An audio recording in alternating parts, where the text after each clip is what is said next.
The next day, after finishing her daily recruitment work at Yunming Investment, Shunli arrived at Yunming County Vocational and Technical School at 2:30 p.m. A faded bronze plaque hangs at the school gate, and the words "Skills Change Destiny" are painted on the wall. The iron gate is half open, and an old man in the guardhouse is looking at his phone without even looking up. Shunli wrote her name in the security guard's register and handed over her company business card. Who should I look for? Principal Zhou Fumin was recommended by County Head He to discuss graduate employment opportunities. The old man raised his eyelids slightly, picked up the landline, dialed an internal number, hummed twice, and hung up. Principal Zhou is in a meeting. Please wait a moment. Shunli stood on the cement steps next to the gatehouse for 20 minutes. The April sun was already quite strong. She was wearing a navy blue suit dress and mid-heeled shoes, and her ankles ached after standing for a while. 25 minutes later, a middle-aged man wearing glasses slowly walked out of the administration building, carrying an enamel mug with the words "Advanced Worker" printed in red on it. Who are you? Shun Li, Human Resources and Administration Department, Yunming Investment Company, Limited. Shun Li handed over her business card. I've already spoken to County Chief He. Our company would like to help with the job placement of this year's summer graduates. Zhou Fumin took the business card and glanced at it. Yes, come in and talk. The two sat down in the reception room on the first floor of the administration building. Shun Li opened the folder and took out the prepare materials. Principal Zhou, our company currently has a large demand for workers in several sectors, including supermarket retail, building materials processing, and property management. If any graduates are willing to participate in internships or employment this summer, we offer a starting base salary of 4,000 yuan, followed by 5,000 yuan plus social insurance and housing fund after probation. Those with outstanding performance can be included in the management training program. She laid out the salary plan, job list, and copies of the company's qualifications one by one on the table, her movements practiced and organized. Zhou Fumin picked it up, flipped through a couple of pages, and then put it down again. Manager Shun, your company's conditions are indeed quite good. Then can we arrange a meeting between the university and the company? You can set the time, and we'll cooperate. Zhou Fumin picked up the teacup, took a sip, and put it down. This matter is not convenient at the moment. Shin Li's smile remained unchanged. What's inconvenient about it? This year's graduates have already been arranged by the higher-ups. Shin Li's smile faltered for a moment. Above? Which above? Zhou Fumin waved his hand, his tone polite but not at all lenient. I can't say for sure, but there's a unified plan. The destination of these students isn't up to me to decide.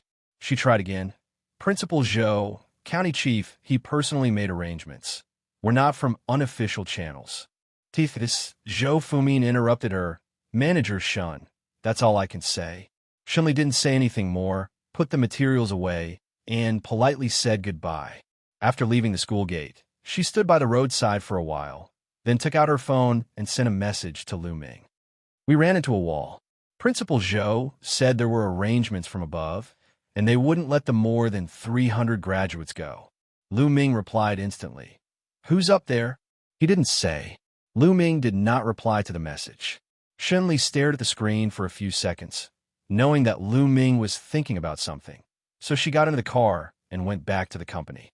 Lu Ming's office in Xinqing Building.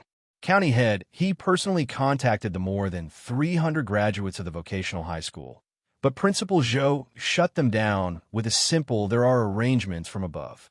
Lu Ming picked up the phone and called Zhang Guanghua. Director Zhang, could you please give me County Chief He's phone number? Zhang Guanghua readily agreed. That's convenient. I'll send it to you. The number arrived 10 seconds later. Lu Ming dialed the number. It rang twice, then I answered. Hello, who is this? Hello. County Chief He. I am Lu Ming from Yunming Investment. County Chief He's voice was very enthusiastic. President Lu.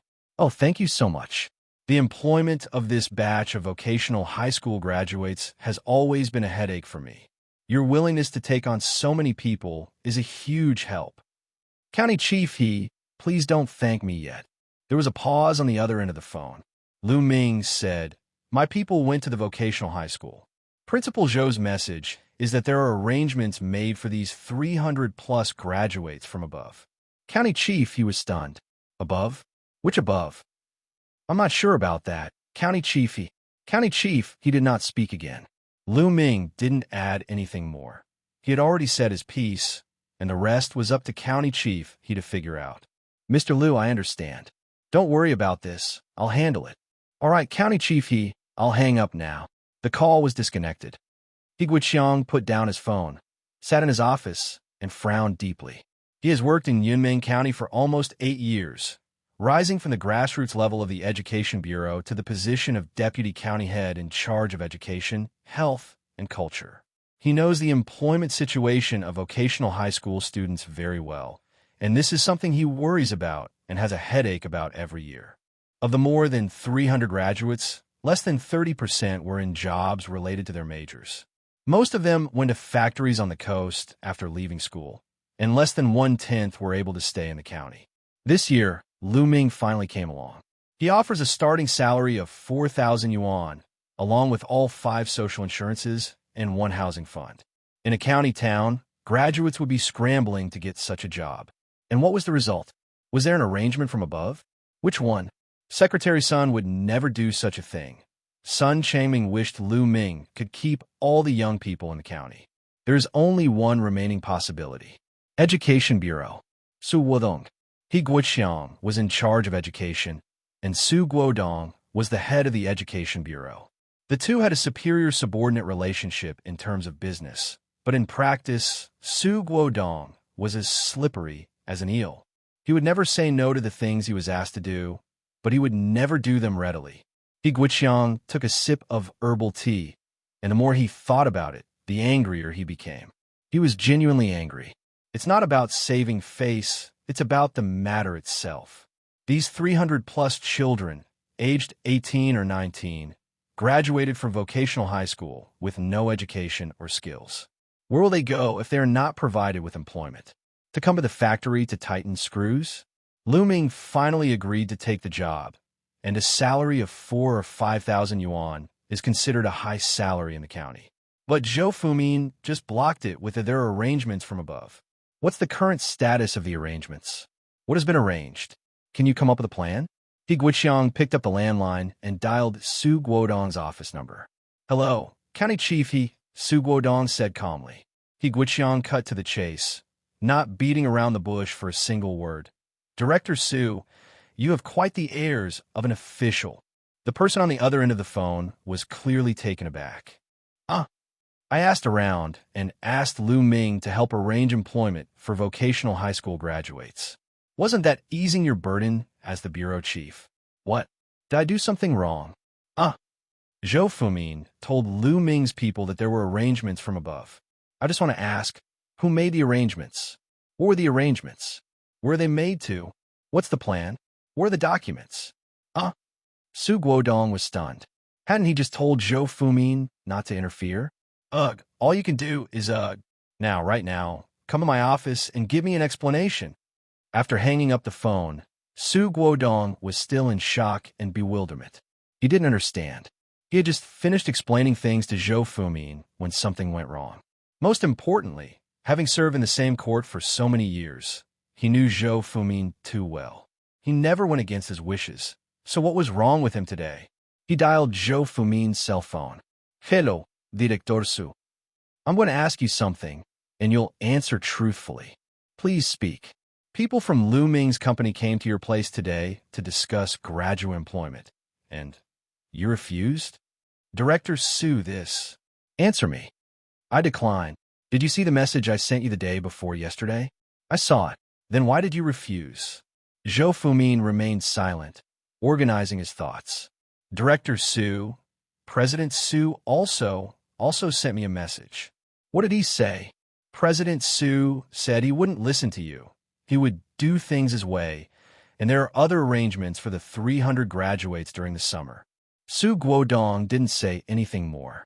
Zhou Fumin waited about 10 seconds on the other end of the phone before tentatively calling out, Director Su, go to Yunmeng Investment in person tomorrow and say that you misunderstood the spirit of the meeting above. You can arrange for students to connect with the company during the summer vacation. But what about President Su? Nobats Lao So. I don't care what your relationship with Su Wen is like. This time you have to listen to me, otherwise, no one can protect you. Su Guodong hung up the phone and went to He Guiqiang's office. He said 3 things to He Guiqiang. The first sentence, County Chief He, the vocational high school issue arose from a misunderstanding in our internal communication, and I take full responsibility. The second sentence, tomorrow I will have Principal Zhou take the initiative to contact Lu Ming's company and re-establish contact. The third sentence, I'm sorry to have troubled you. He Guiqiang's fire had subsided by half. Su Guodong's attitude in admitting his mistake was very well handled. He didn't shirk responsibility, explain, or make excuses. He just said 3 sentences, and it was clean and straightforward. Director Su, I'm not targeting you personally. He Guiqiang softened his tone. Lu Ming is someone that Secretary Sun personally endorses. Your education bureau shouldn't mess with him. I understand. Su Guodong left He Guiqiang's office, got into his car, and went straight back to Wenmiao Lane. It was late at night when Su Wen got home. He turned on the living room light, and Su Guodong was sitting on the sofa, which startled him. Dad! Su Guodong didn't respond, but simply pointed to the chair, indicating that he should sit down. Su Wen sat down opposite him. Su Guodong stared at Su Wen for a long time before speaking. You did what Zhou Fumin did. Su Wen did not deny it. Yes, that's right, it's me. What do you want to do? Su Guodong tried his best to suppress his anger. Dad, don't rush. Let me finish what I have to say. Su Wen leaned forward slightly. I've already reached agreements with factories in Fujian for these 300-plus graduates. Su Guodong Fronith. Shuanheng Electronics employs 20,000 people annually, but has been short of workers for the past few years. Every year, they connect with vocational schools in the central and western regions to export labor and give a rebate of 10,000 yuan per person. Su Guodong gave a forced smile. 300 people, that's 3 million. How much will Zhou Fumin get? He won't take any money, but I promise to find a job for his son, Zhou Dahai, over there in the future. Looking for a job, Su Guodong repeated. Yes. Su Wen continued. Xuanheng's vice president, Shun Jianhua, has been in contact with me for the past few years. He promised me that as long as I consistently send more than 300 people every year, he will leave me a shell company for labor services in Foshan, which I can use directly when I go there. Su Guodong put down his teacup. Dad, this isn't a one-off deal. It's a 5-year verbal agreement, and this is the first year. If I break the agreement, my relationship with Shan Jianhua will be severed, and I won't be able to get back on that front in the future. Su Guodong spoke up. Are you sure, money? Su Wen sighed. Dad, you've been working diligently at the bureau all these years, but you've never cared about any of our family's affairs, big or small. Not to mention anything else. Do you know how much your grandson's expenses in the United States are for a year? Su Wen held up one finger. A minimum of 1 million a year, plus the child's mother. Together they make at least 2 million a year. Su Guodong did not respond. Su Wen continued. As you know, education funding has been cut back in recent years, and my aunt's hospital is also scrutinizing our procurement. I really have no other choice. Su Guodong sighed. You're planning for the future. Dad. Su Wen looked directly into his father's eyes. You only have a few years left before you retire. After you retire, the Education Bureau will have a new director, and all the things you've built up over the years, relationships, channels, tacit understandings, will only last 3 years at most before they fall apart. Su Guodong did not refute. Because that's the truth.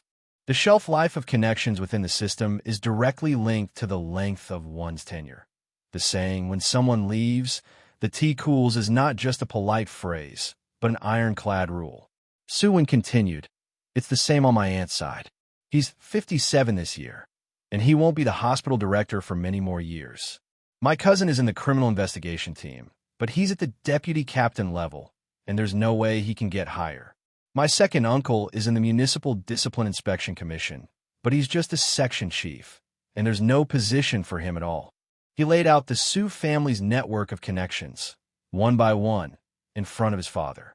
Dad, think about it. What is the core of all the resources our family has accumulated over 3 generations? It's the fact that people are in their positions. If people are no longer in their positions, we lose everything. Su Guodong picked up his teacup, then put it down again, repeating this twice. Su Wen's voice turned somber. Grandpa handed over his assets to ensure safety back then, and your generation plunged into the system to build connections.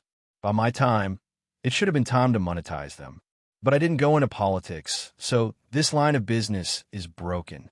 The Su family's foundation in Yunmeng County can only last for 5 more years at most. If we don't make plans soon, the Su family will become the next Hu Kuei. Su Guodong remained silent for a long time. So your move in Fujin is to pave a way out for yourself, Su Guodong finally said. It's not just a fallback plan, Su Wen said. Labor export is the entry point, followed by labor dispatch, vocational training, and human resource outsourcing. Once the whole chain is established, it's more than enough to support a family in the Pearl River Delta.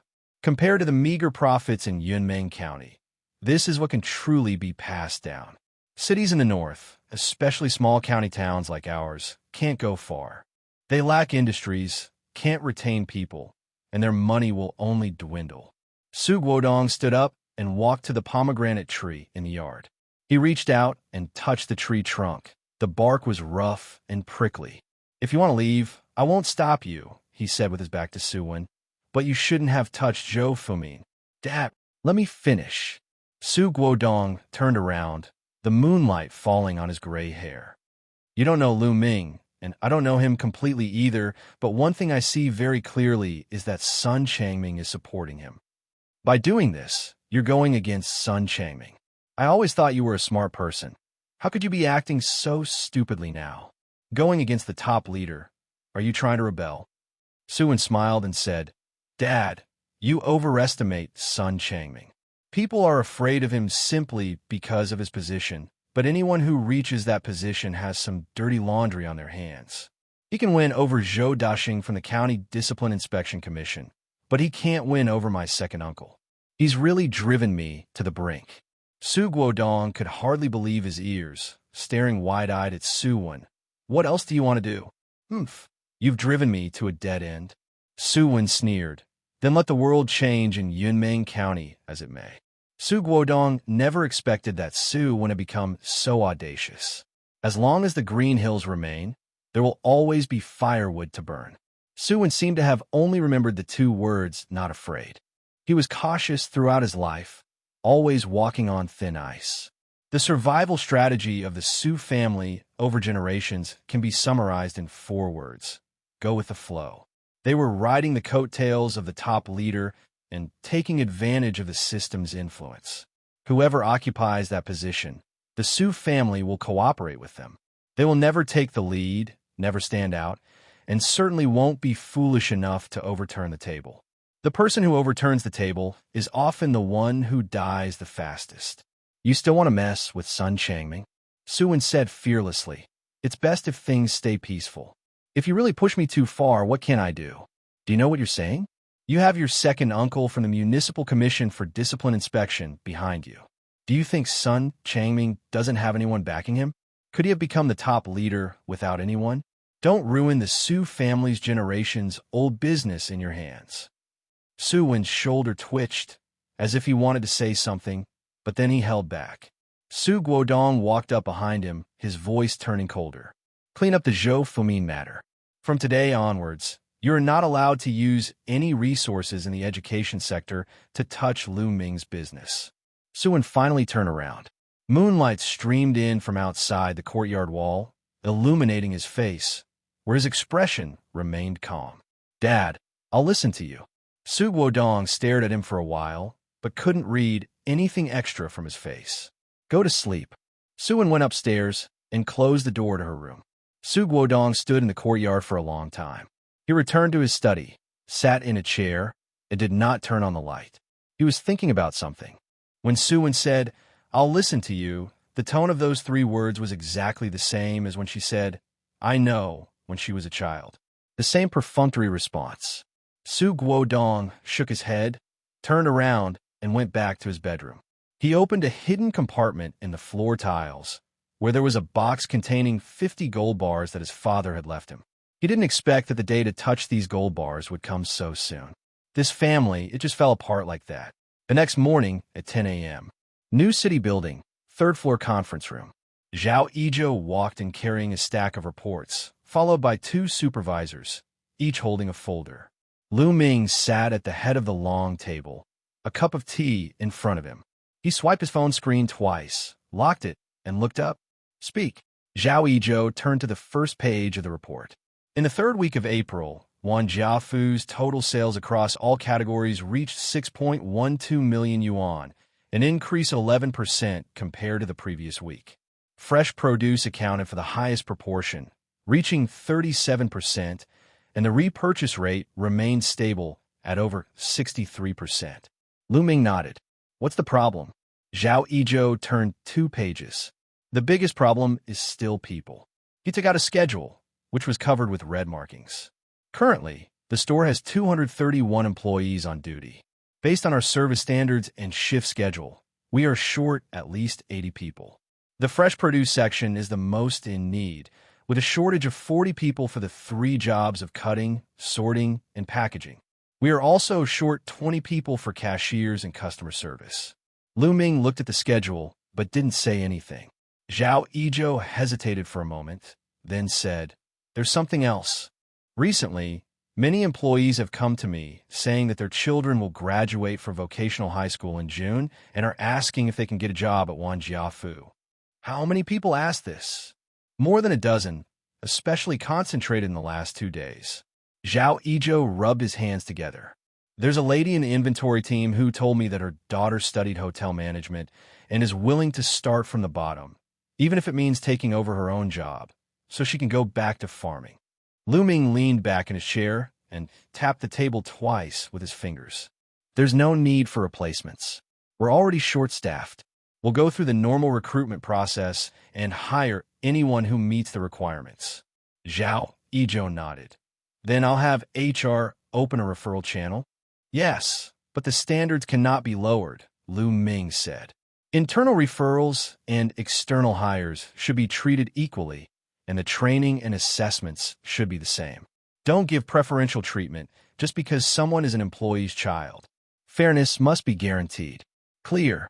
Just as Zhao Yizhou was about to close the report, Shunli pushed the door open and came in. She held a printed document in her hand, a hint of helplessness on her face. Since everyone's here, let me say something. Shunli sat down next to Zhao Yizhou and put the materials on the table. Zhou Fumin has not yet agreed to the more than 300 graduates from the vocational high school. Zhao Yizhou was taken aback. Didn't County Chief he already give instructions? Shunli shook her head. County Chief he did make arrangements, and Su Guodong admitted his mistake, but Zhou Fumin is the kind of person who agrees to both sides, but doesn't actually do anything. I had someone make another call, and they said it's going through internal procedures, and we should wait for notification. Lu Ming didn't reply, but picked up his teacup and took a sip of the cold tea. Shunli looked at him. President Lu, should we have County Chief he put pressure on us again? Lu Ming put down his cup. No need. This isn't something we need to rush.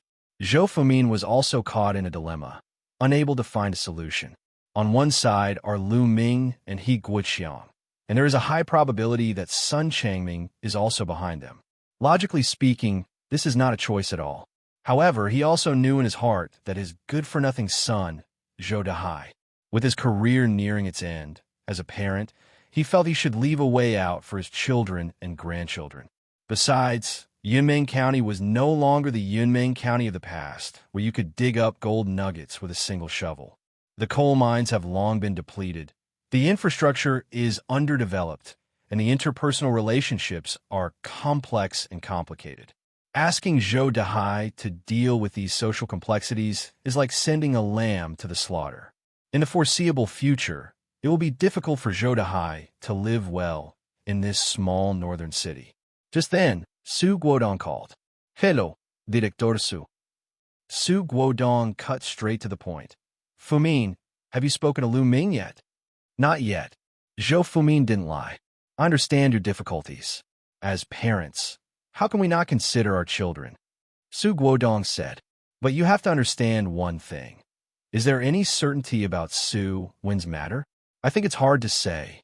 Director Su E. C. Zhou Fumin was very anxious. Su Guodong didn't try to appease him, but instead said directly, when teaching and nurturing students, we must consider their future. Lu Ming's Jiafu benefits are top-notch. As educators, the last thing we should do is choose a life for our children. Zhou Fumin stopped talking. Su Guodong issued an ultimatum. Letting Lu Ming give a lecture at the school is County Chief He's decision, my decision, and an administrative order. If you don't make this call, I will make it for you. With things already said to this extent, what else could Zhou Fumin say? If he really let Su Guodong make that call, and the bureau chief was doing his job as principal, then he might as well quit being principal. Live in the present, and you will have a future. Zhou Fumin wiped his face and said, Director Su, I'll call right now. Yunmeng Vocational Technical High School warmly welcomes Yunmeng Investment to give a presentation at the school. Lu Ming attached great importance to Yunmeng Investment's first campus recruitment presentation. They convened a meeting with all senior executives. Shunli briefly went over the general process. In conclusion, Lu Ming said, Tomorrow's goal is singular. To let those 300-plus children know that staying in Yunmeng County offers a promising future. The next morning at 8:40, the lecture hall of Yunmeng County Vocational and Technical High School is located at the very back of the teaching building, with a row of banners hanging in the center that read, Yunmeng Investment Campus Recruitment Presentation and Graduate Employment Matching Activity.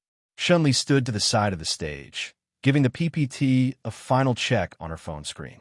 She changed into a formal, deep burgundy suit. Her hair was put up, and her makeup was a shade heavier than usual. Fang Heng parked the Maybach by the playground. When Lu Ming got out of the car, he ran into Zhou Fumin, walking from the direction of the administration building. Zhou Fumin was carrying a folder and greeted Lu Ming very warmly. Mr. Lu, welcome, welcome. There was some misunderstanding about what happened before. Principal Zhou, it's not important. Lu Ming didn't finish his sentence. What's important is the future of the children. Zhou Fumin nodded repeatedly. Yes, yes, everyone in the auditorium is here. The auditorium had fixed flip-up chairs, and it was mostly occupied, with the front rows mostly occupied and the back rows sparsely populated. The students looked youthful and curious. Some were looking down at their phones, while others were talking to their classmates in a low, buzzing voice.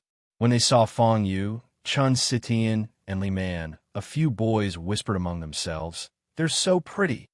Several girls saw Lu Ming and whispered among themselves, That's Lu Ming. I heard he even got Boss Who arrested. Wow, he's so handsome. I thought he was an old guy. So young, so handsome, and so rich. I can't take it. I have to go to his company. Zhou Fumin went on stage first, cleared his throat, and gave a 3-minute opening speech. The core message was, Yunmeng Investment is a key enterprise supported by the county, and today's presentation is a rare opportunity that everyone should cherish. The audience's reaction was lukewarm. Lu Ming took the microphone. Classmates, I'm not exaggerating. Stay in Yunmeng, follow me to build Yunmeng, and the salary will be very high, you'll have plenty of vacation time, and the work will be very easy. Before Lu Ming could finish speaking, a bold girl in the audience shouted, Mr. Lu, stop talking. I'm willing. Lu Ming smiled and handed the microphone to Shun Li. We're not here today to talk about ideals. Ideals can't fill an empty stomach. She flipped through a slide, and on the big screen appeared a job salary table. The font was indeed very large, and even those sitting in the last row could see it clearly. I'll just give you a number. Jiafu Supermarket, fresh produce preparation position. The base salary during the probation period is $4,000 and $5,000 after becoming a regular employee, excluding performance bonuses. Someone in the back row quietly put their phone away. When Zhao Yizhou took the microphone, he was carrying a tablet computer and immediately played a video. The video is a real shot of the Jia fresh food section. In the video, people are cutting fish, packing vegetables, and restocking the shelves. The background is a clean workbench, and the employees are wearing uniform aprons and hats. This is the real working environment, Zhao Ijo said. No photo editing, no filters. This is what you will see when you arrive. A girl with a ponytail raised her hand in the audience. Mr. Zhao, does this food preparation position require experience? No, we have systematic training. New employees undergo full-time training during their first week, and there are assessments. Only those who pass can start working. Is salary paid during the training week? Hair. The girl with the ponytail whispered something to the person next to her. When Lu Yuan went on stage, her stage presence was somewhat different from her usual demeanor.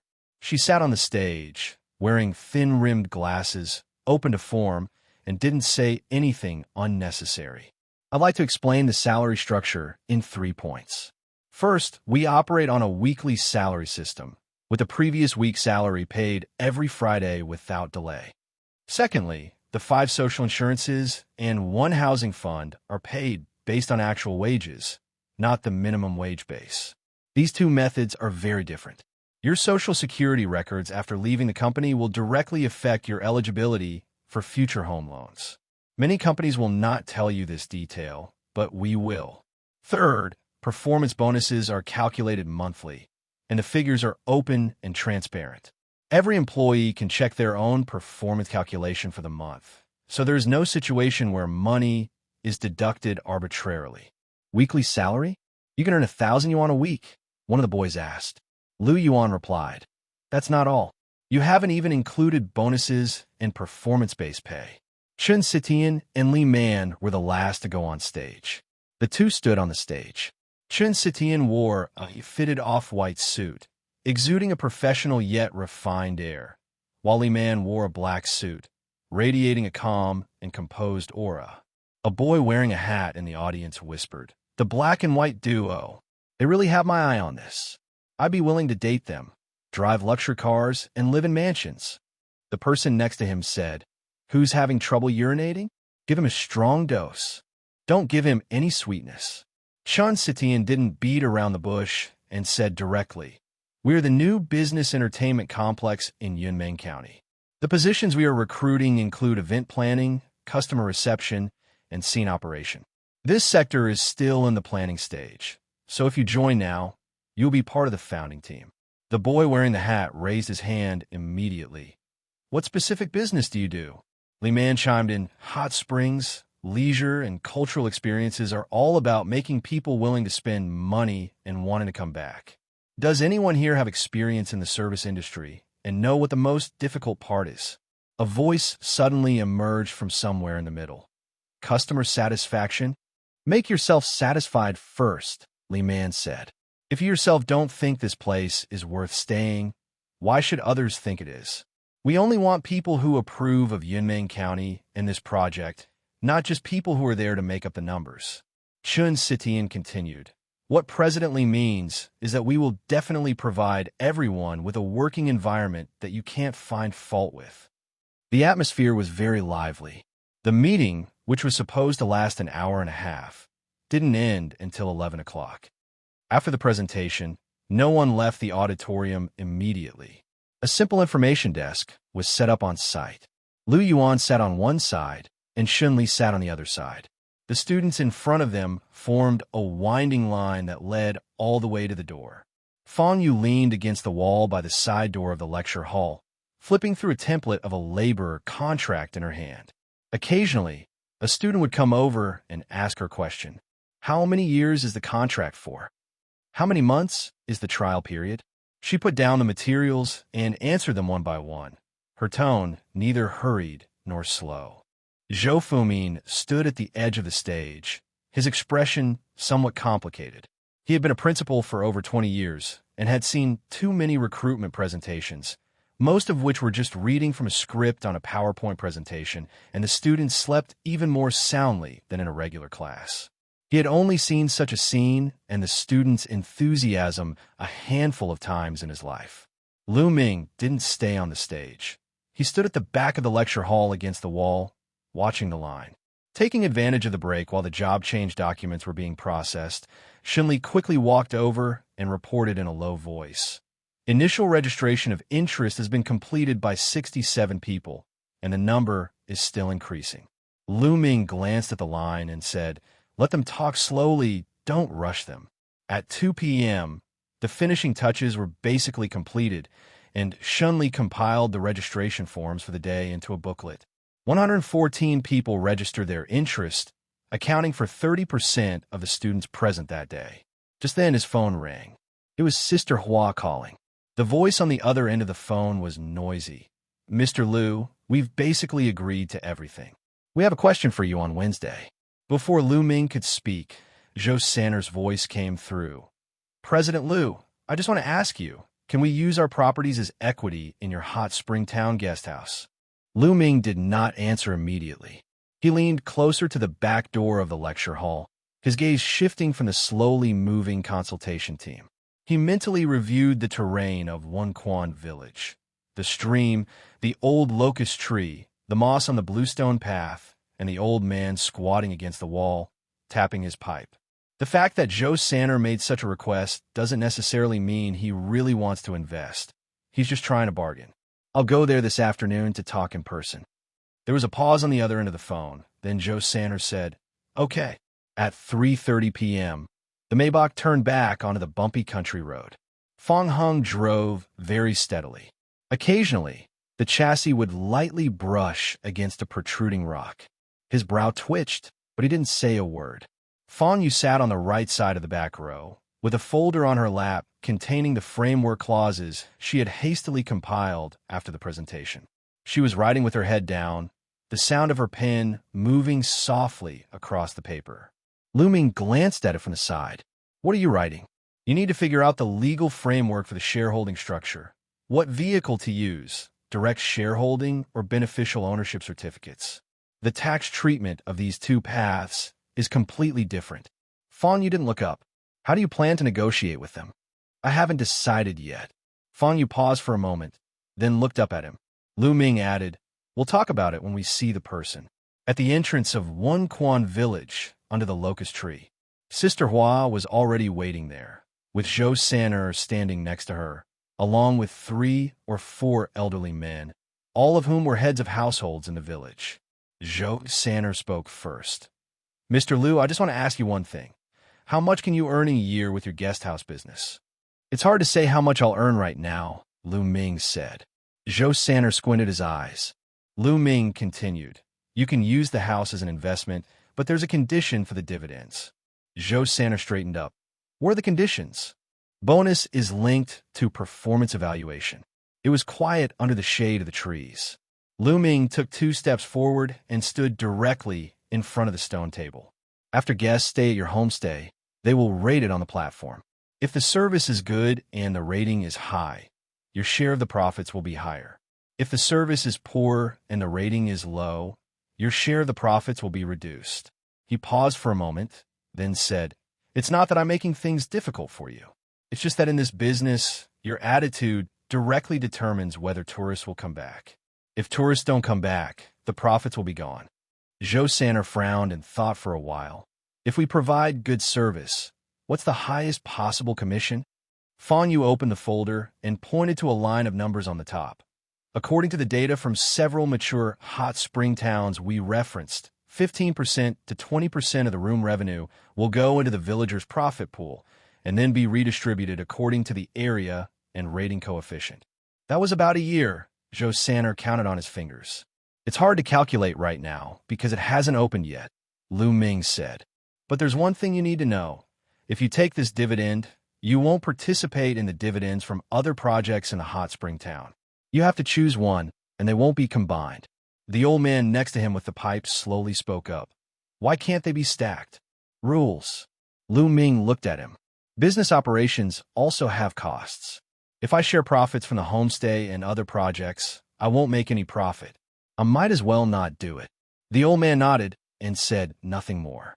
Zhou Sanner remained silent for a long time, put his hands back in his pockets, and stared down at the crack in the stone slab that had been arched up by tree roots. Finally, he looked up and asked a very practical question. If I feel the profit sharing isn't good enough, can I withdraw midway? Lu Ming was taken aback by the question and paused for a second. Fang Yu chimed in from the side. There's no exit mechanism. I suggest you choose project profit sharing. If you invest with your property, you might risk losing money. Zhou Sanner went over those words in his mind twice. He was just testing the waters, hoping to get a little more money if he could. He never expected Lu Ming to be so firm. Since he couldn't get any money, he decided to give up. Then forget it, I won't invest. Sister Hua slapped her thigh. All right, Zhou Sanner, is everything all right now? Yes, Zhou Sanner said again. Were you planning to buy a house? It can't be an old, dilapidated, and small one, can it? Emerald City, a new residential development, with an average price of 3,600 yuan. On Wednesday, Zhou Air searched on his phone, confirmed, and nodded, no problem. Okay, if everything is fine, I'll have attorney Fong come and sign the contract with you tomorrow. After that, you can move in once you've bought the house. It was almost 5 o'clock when we finished talking. On the way back, Fong Yu said, the developer of Emerald City is my uncle's classmate. Should I contact him and see if there are any discounts for buying so much at once? Lu Ming was stunned on the spot. This legal advisor was definitely worth it. Not only does he have connections with the court president, but he also has such a professional driver, Hongda Construction's qualifications, and now he even knows the developer. Compared to Su Wan, Fong Yu seems more like a Brahmin. Lu Ming didn't care about the money, and the discount was optional for him. But the fact that someone was concerned about the cost of his money still warmed his heart. Lu Ming asked, what other connections haven't you told me? Fong Yu didn't speak, but Fong Hung continued, Sister, Mr. Lu, my sister is very low-key. With her connections, even when a classmate of mine asked me to help him hire people to buy a house, she wouldn't help. Fong Hung. Fong Yu interrupted directly, drive properly. At the same time, Su Wen dialed the phone number of Shun Jianhua in Fujian. President Su, what's wrong? Mr. Shun, I'd like to adjust the quantity for this year's batch. Would it be all right to send over 100 first? President Su, we agreed on 300 before. This year is a special case. There are some problems with the resources we can coordinate. We'll send 100 people first, and I'll make up for the rest in the next 2 years. President Su. Shen Jianhua's tone changed, no longer polite. Shu Enheng's scheduling plan is locked in 6 months in advance. There's a shortage of 200 people. Do you know where I'm going to fill the gap? You said before that there would be stable supply for 3 years, but now it's been reduced by 2/3 in the first year. I can't explain this cooperation to our headquarters. Mr. Shun, President Su, let me be frank, Shan Jianhua interrupted him. In the labor service industry, stability is key. If you're not stable this year, why should I believe you'll be stable next year? I don't need unstable partners. So what does Mr. Shin mean? Let's put the cooperation on hold for now. We'll talk again once you have a stable channel. Beep. The call was disconnected. Su-wen stared at his phone screen, lost in thought for a long time. Fu Jin is doomed. His carefully planned escape route was suddenly cut off. It's not Lu Ming's fault. The blame lies with Sun Changming. Without his support, Lu Ming wouldn't have been able to stir up any trouble. He remained seated in his chair, while outside the window, the old streets of Yunmeng County were illuminated by scattered streetlights in the twilight, their dim yellow light shining on the 2 pomegranate trees at the entrance of the Confucian Temple Alley. He gripped his phone in his hand, scrolled through his contacts, and stopped at a number. 2 words in the note. Second uncle. Dial the number. Hey, second uncle, are you busy? A steady voice came from the other end of the phone. 1-1, don't waste your energy. Your dad told me that with the abilities of the 3 of us, we can't touch Sun Changming. Give up on that idea as soon as possible.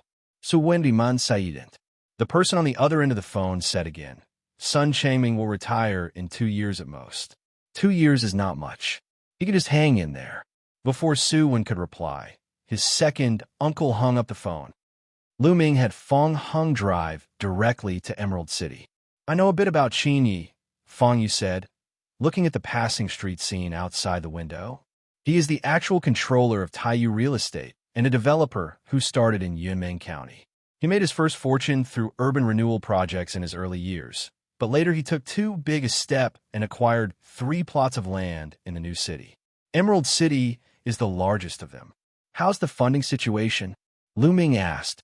The outlook is not optimistic. Fang Yu shook his head. Since the second half of last year, banks have tightened development loans across the board. Although Emerald City has been topped out and handed over, the second phase of the project has been delayed. His construction team has already stopped work twice. What he needs most right now is cash. Lu Ming then asked, what's he like as a person? Fang Yu didn't understand why Lu Ming suddenly asked this, but still said he's not bad. He's a fairly honest businessman. The quality of his houses is excellent. Is there anything else? Fang Yu thought for a moment and said, he gets along well with my uncle, and he's also a retired soldier with excellent character. Fang Hung chimed in, yes, I heard from my uncle that he's done so many businesses over the years, but he hasn't made much money. Lu Ming closed his eyes and stopped speaking. Business people who don't make money are either stupid or lack the talent for doing business. Either they're too kind-hearted.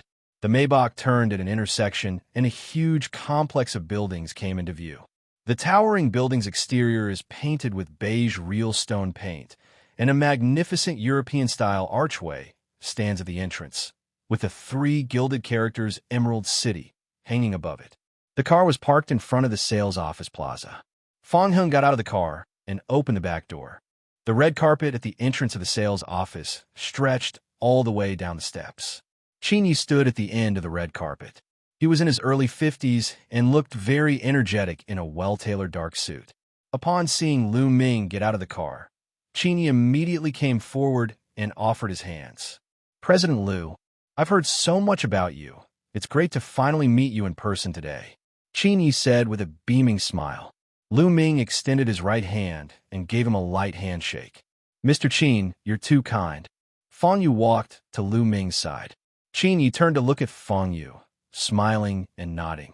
Attorney Fang, thank you for your help. Oh, is this Fang Hung? He's retired from military?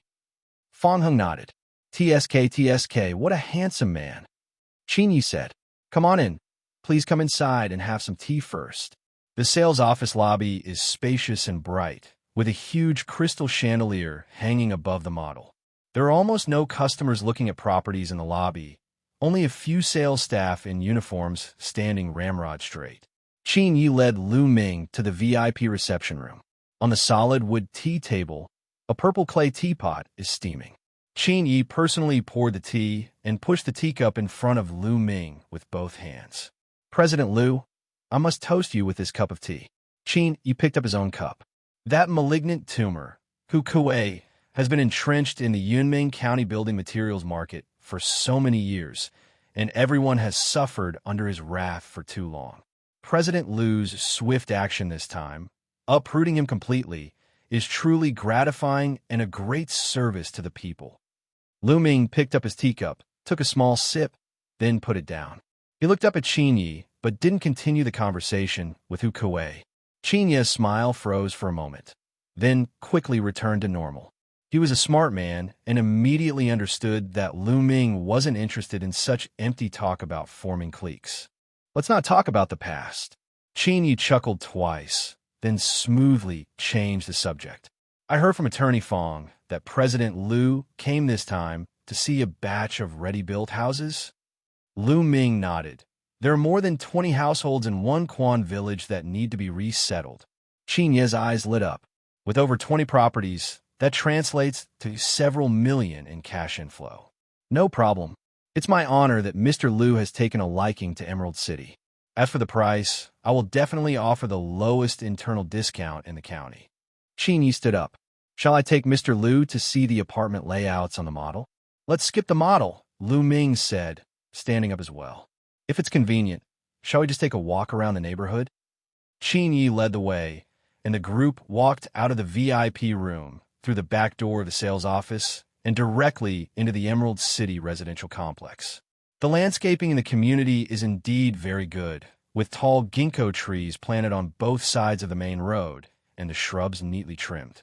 Lu Ming walked ahead, his gaze sweeping over the building facade, the green belt, and even the trash cans. How long have you been running this account? Lu Ming suddenly asked. Qin Yi, half a step behind, immediately replied, President Liu, it has been exactly 18 months since the opening, and the first phase of the project has been fully delivered. I just counted, and only 5 households have installed air conditioner outdoor units. Fewer than 10 households have enclosed their balconies. The construction waste dumped downstairs is very clean, which means that no homeowners have started construction recently. Lu Ming turned his head and looked at Qin Yi. President Qin, isn't a 75% sales rate a bit inflated? Mr. Liu, it's like this. Qin Yi quickly explained. Many clients bought the houses as investments or to prepare for their children's future weddings, so they haven't renovated them yet. Lu Ming interrupted him. Yunmeng County has been losing permanent residents.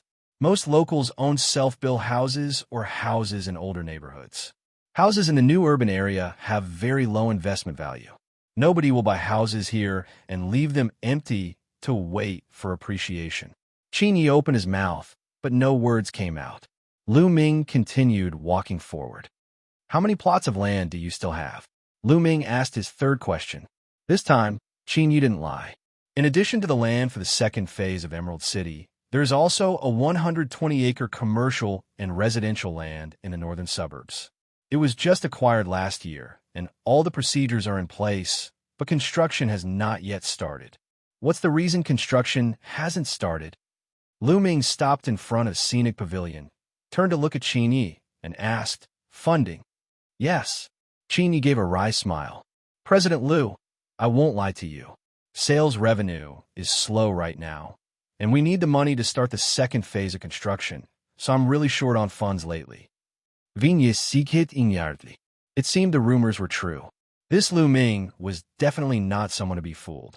These questions hit the nail on the head, clearly indicating that he wanted a bargain to the death.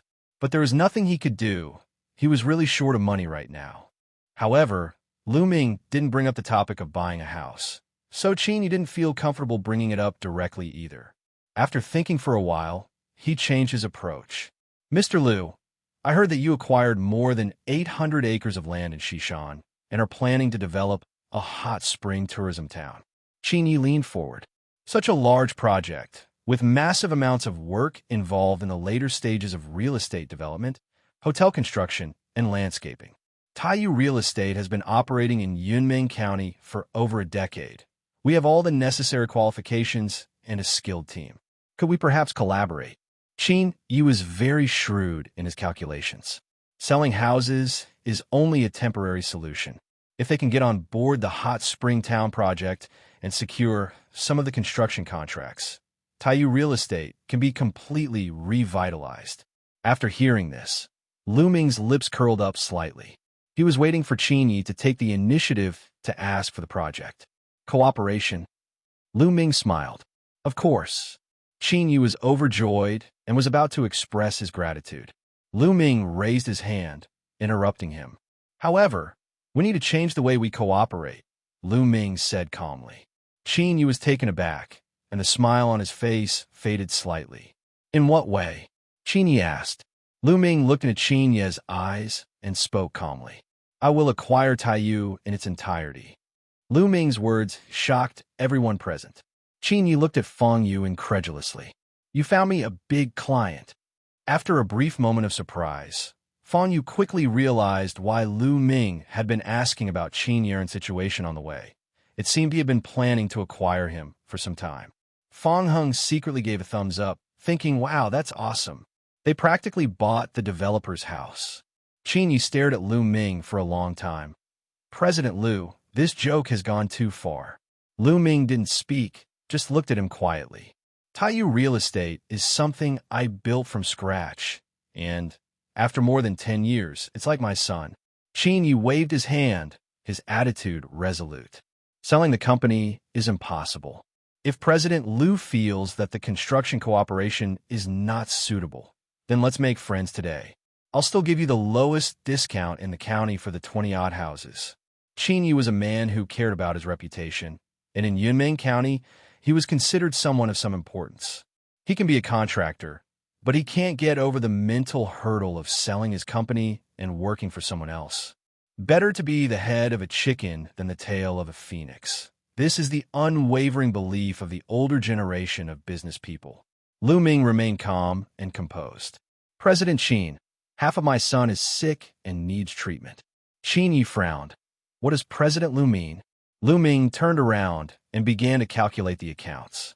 The actual sales rate for Phase 1 of Emerald City is less than 30%, and the rest are all stuck in inventory. In the current economic climate, with this little bit of revenue, you probably can't even afford to pay your employee salaries, right? Lu Ming continued. The foundation for the second phase is only half laid, but the bank's development loan can't be renewed, so you have to stop construction. The 120 acres of commercial and residential land in the northern suburbs are just sitting there, not daring to move, and even if you wanted to sell it, there might not be anyone willing to take it. Qin Ye's face was grim, and Lu Ming's words were harsh, but they were true. President Qin, you're sitting on a powder keg right now. Lu Ming looked at him.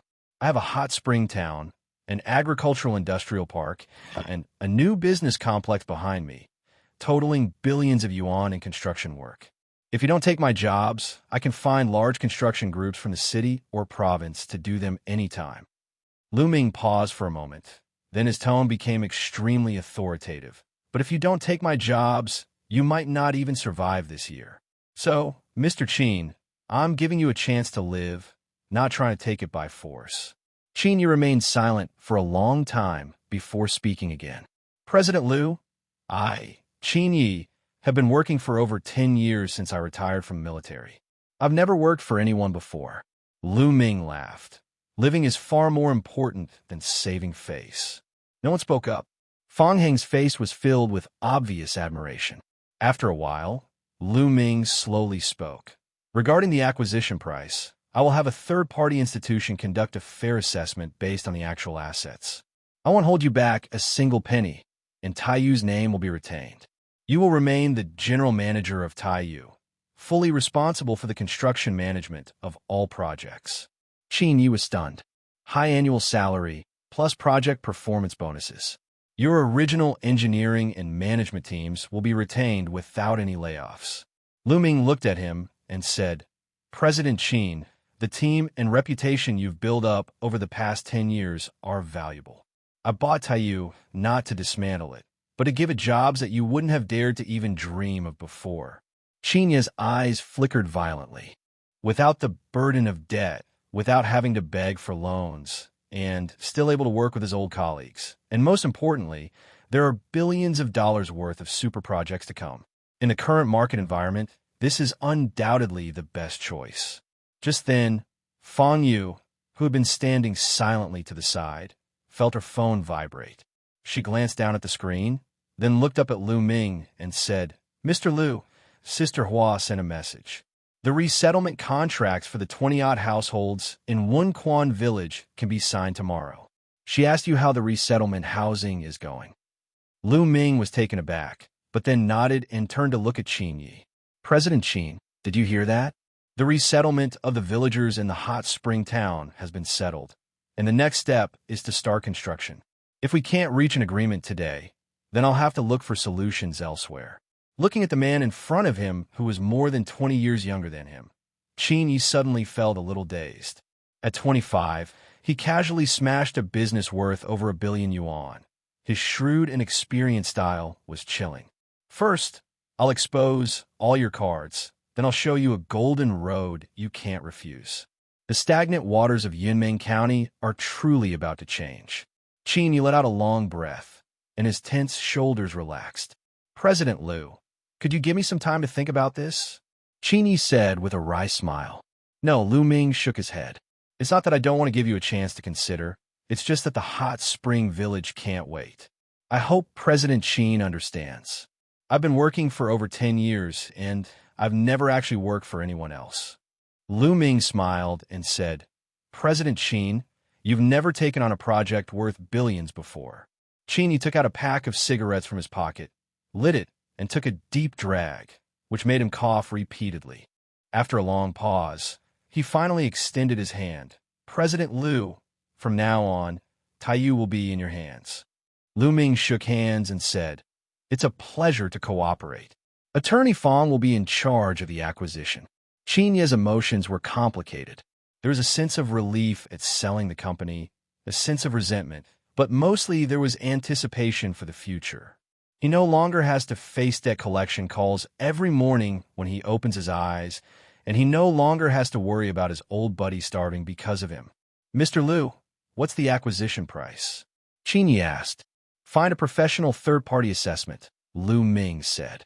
"The assets to be acquired include your properties for sale, the land in the northern suburbs, and the second phase of the Emerald City project. Of course, if you're not comfortable with that, you can also find a third-party assessment yourself." Qin Yi waved his hand. "It doesn't matter. After all these years, I know exactly how much all this stuff is worth." Attorney Fong, how long will it take for the asset audit, debt settlement, and equity transfer? Lu Ming asked. Fong Yu thought for a moment and said, "If things go smoothly, it could be completed in 3 working days." "Okay." Lu Ming stood up. "Then it's 3 days. We'll sign the contract in 3 days, and I'll pay in full after the contract is signed." Qin Yi felt a huge weight lifted off his shoulders. The Maybach drove out of the Emerald City gates. Qin Yi stood on the steps of the sales office, watching the car drive away, remaining motionless for a long time. He didn't turn around and walk back to his office until the taillights disappeared at the end of the street. On the way, he sent a message to President Zhao of the court. "Brother, your future nephew-in-law is no ordinary man." Inside the carriage, Fong Hung drove the car smoothly. Lu Ming asked Fong Yu, "Sister Hua, are you in such a hurry?" Fong Yu smiled, opened her phone, and handed it to Lu Ming. Lu Ming took it and saw that it wasn't a message from Sister Hua, but a phone bill reminder from 10086. Lu Ming handed the phone to Fong Yu, saying, "You've gone astray." Fong Yu laughed. "You become like the people you associate with." Fong Hung glanced at her secretly in the rearview mirror, only to be met with Fong Yu's sharp gaze. Fong Hung snapped out of his daze and stopped looking around. 3 days. It can happen very quickly. When Fong Yu walked into the conference room with Taiyu Real Estate's complete set of accounts, Lu Yuan had already been working on the numbers for 2 nights straight at the long table. The audit team was hired by Lu Yuan from the city. It consisted of 4 certified public accountants and 2 assistants, and they even checked the waste paper baskets in the Emerald City sales office. Fong Yu spread the final report out on the table. The total value of the assets actually controlled by Taiyu Real Estate is estimated at 410 million yuan, including unsold properties in the first phase of Emerald City, construction projects and land in the second phase, and commercial and residential land in the northern suburbs. After deducting bank liabilities and construction payments payable totaling 60 million yuan, the net assets are 350 million yuan. Lu Ming turned to the last page and glanced at the numbers. "Does President Qin have any objections?" "No," Fong Yu shook her head. "He approves of the price." "Lu Yuan, get ready to transfer the money."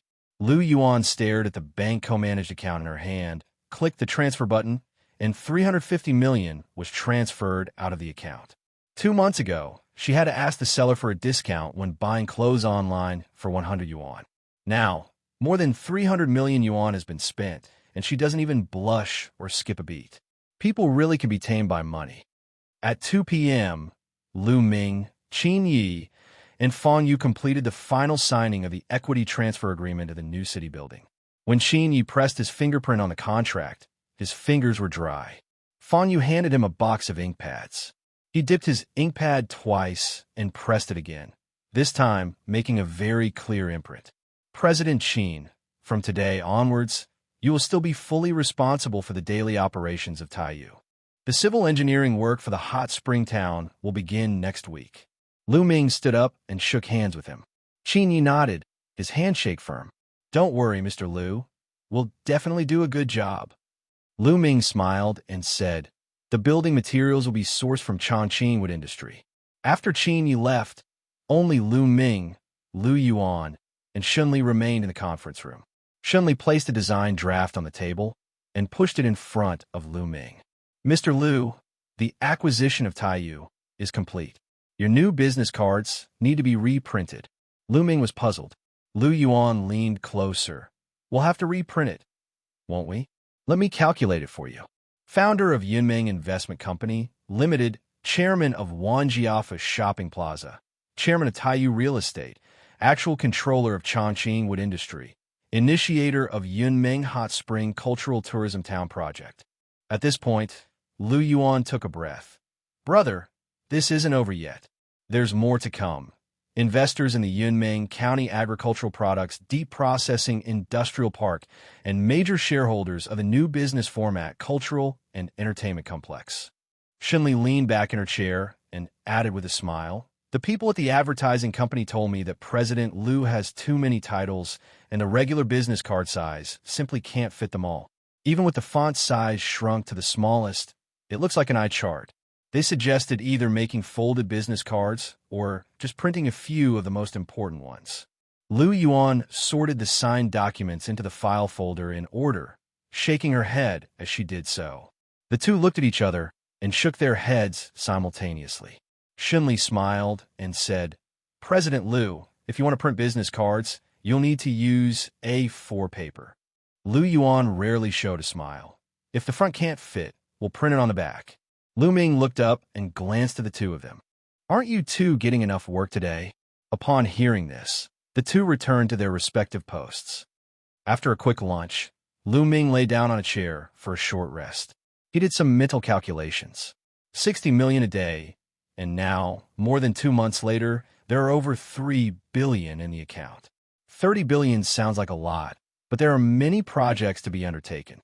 The second phase of Emerald City will start construction. The Hot Spring Town will start construction.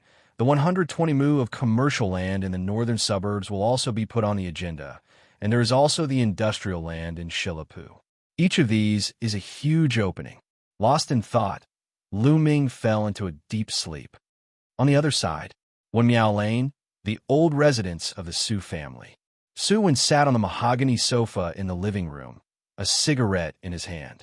With Fujin Shuanheng electronic supply chain cut off, his channels for monetization have been completely blocked by Lu Ming and Sun Changming. His second uncle also completely sided with his father, Su Guodong. The more I think about it, the more my head aches. The phone vibrated on the coffee table. The caller ID showed a U.S. number. Su-wen answered the phone.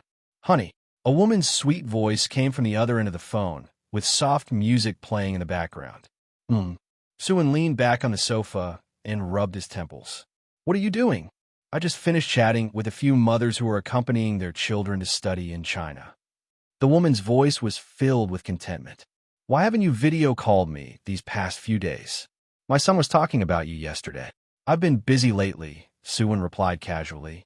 How are you guys doing over there? It's great. The educational environment here is definitely much better than back home. The woman paused. Honey, I miss you. When can you come over sometime? Su-wen closed his eyes. Let's wait a while. After we finish these projects, then send me some money first. The woman got to the point. My son's tuition for the second half of the year is due. The equestrian club fees need to be renewed, and the lease on the house we're renting here is expiring.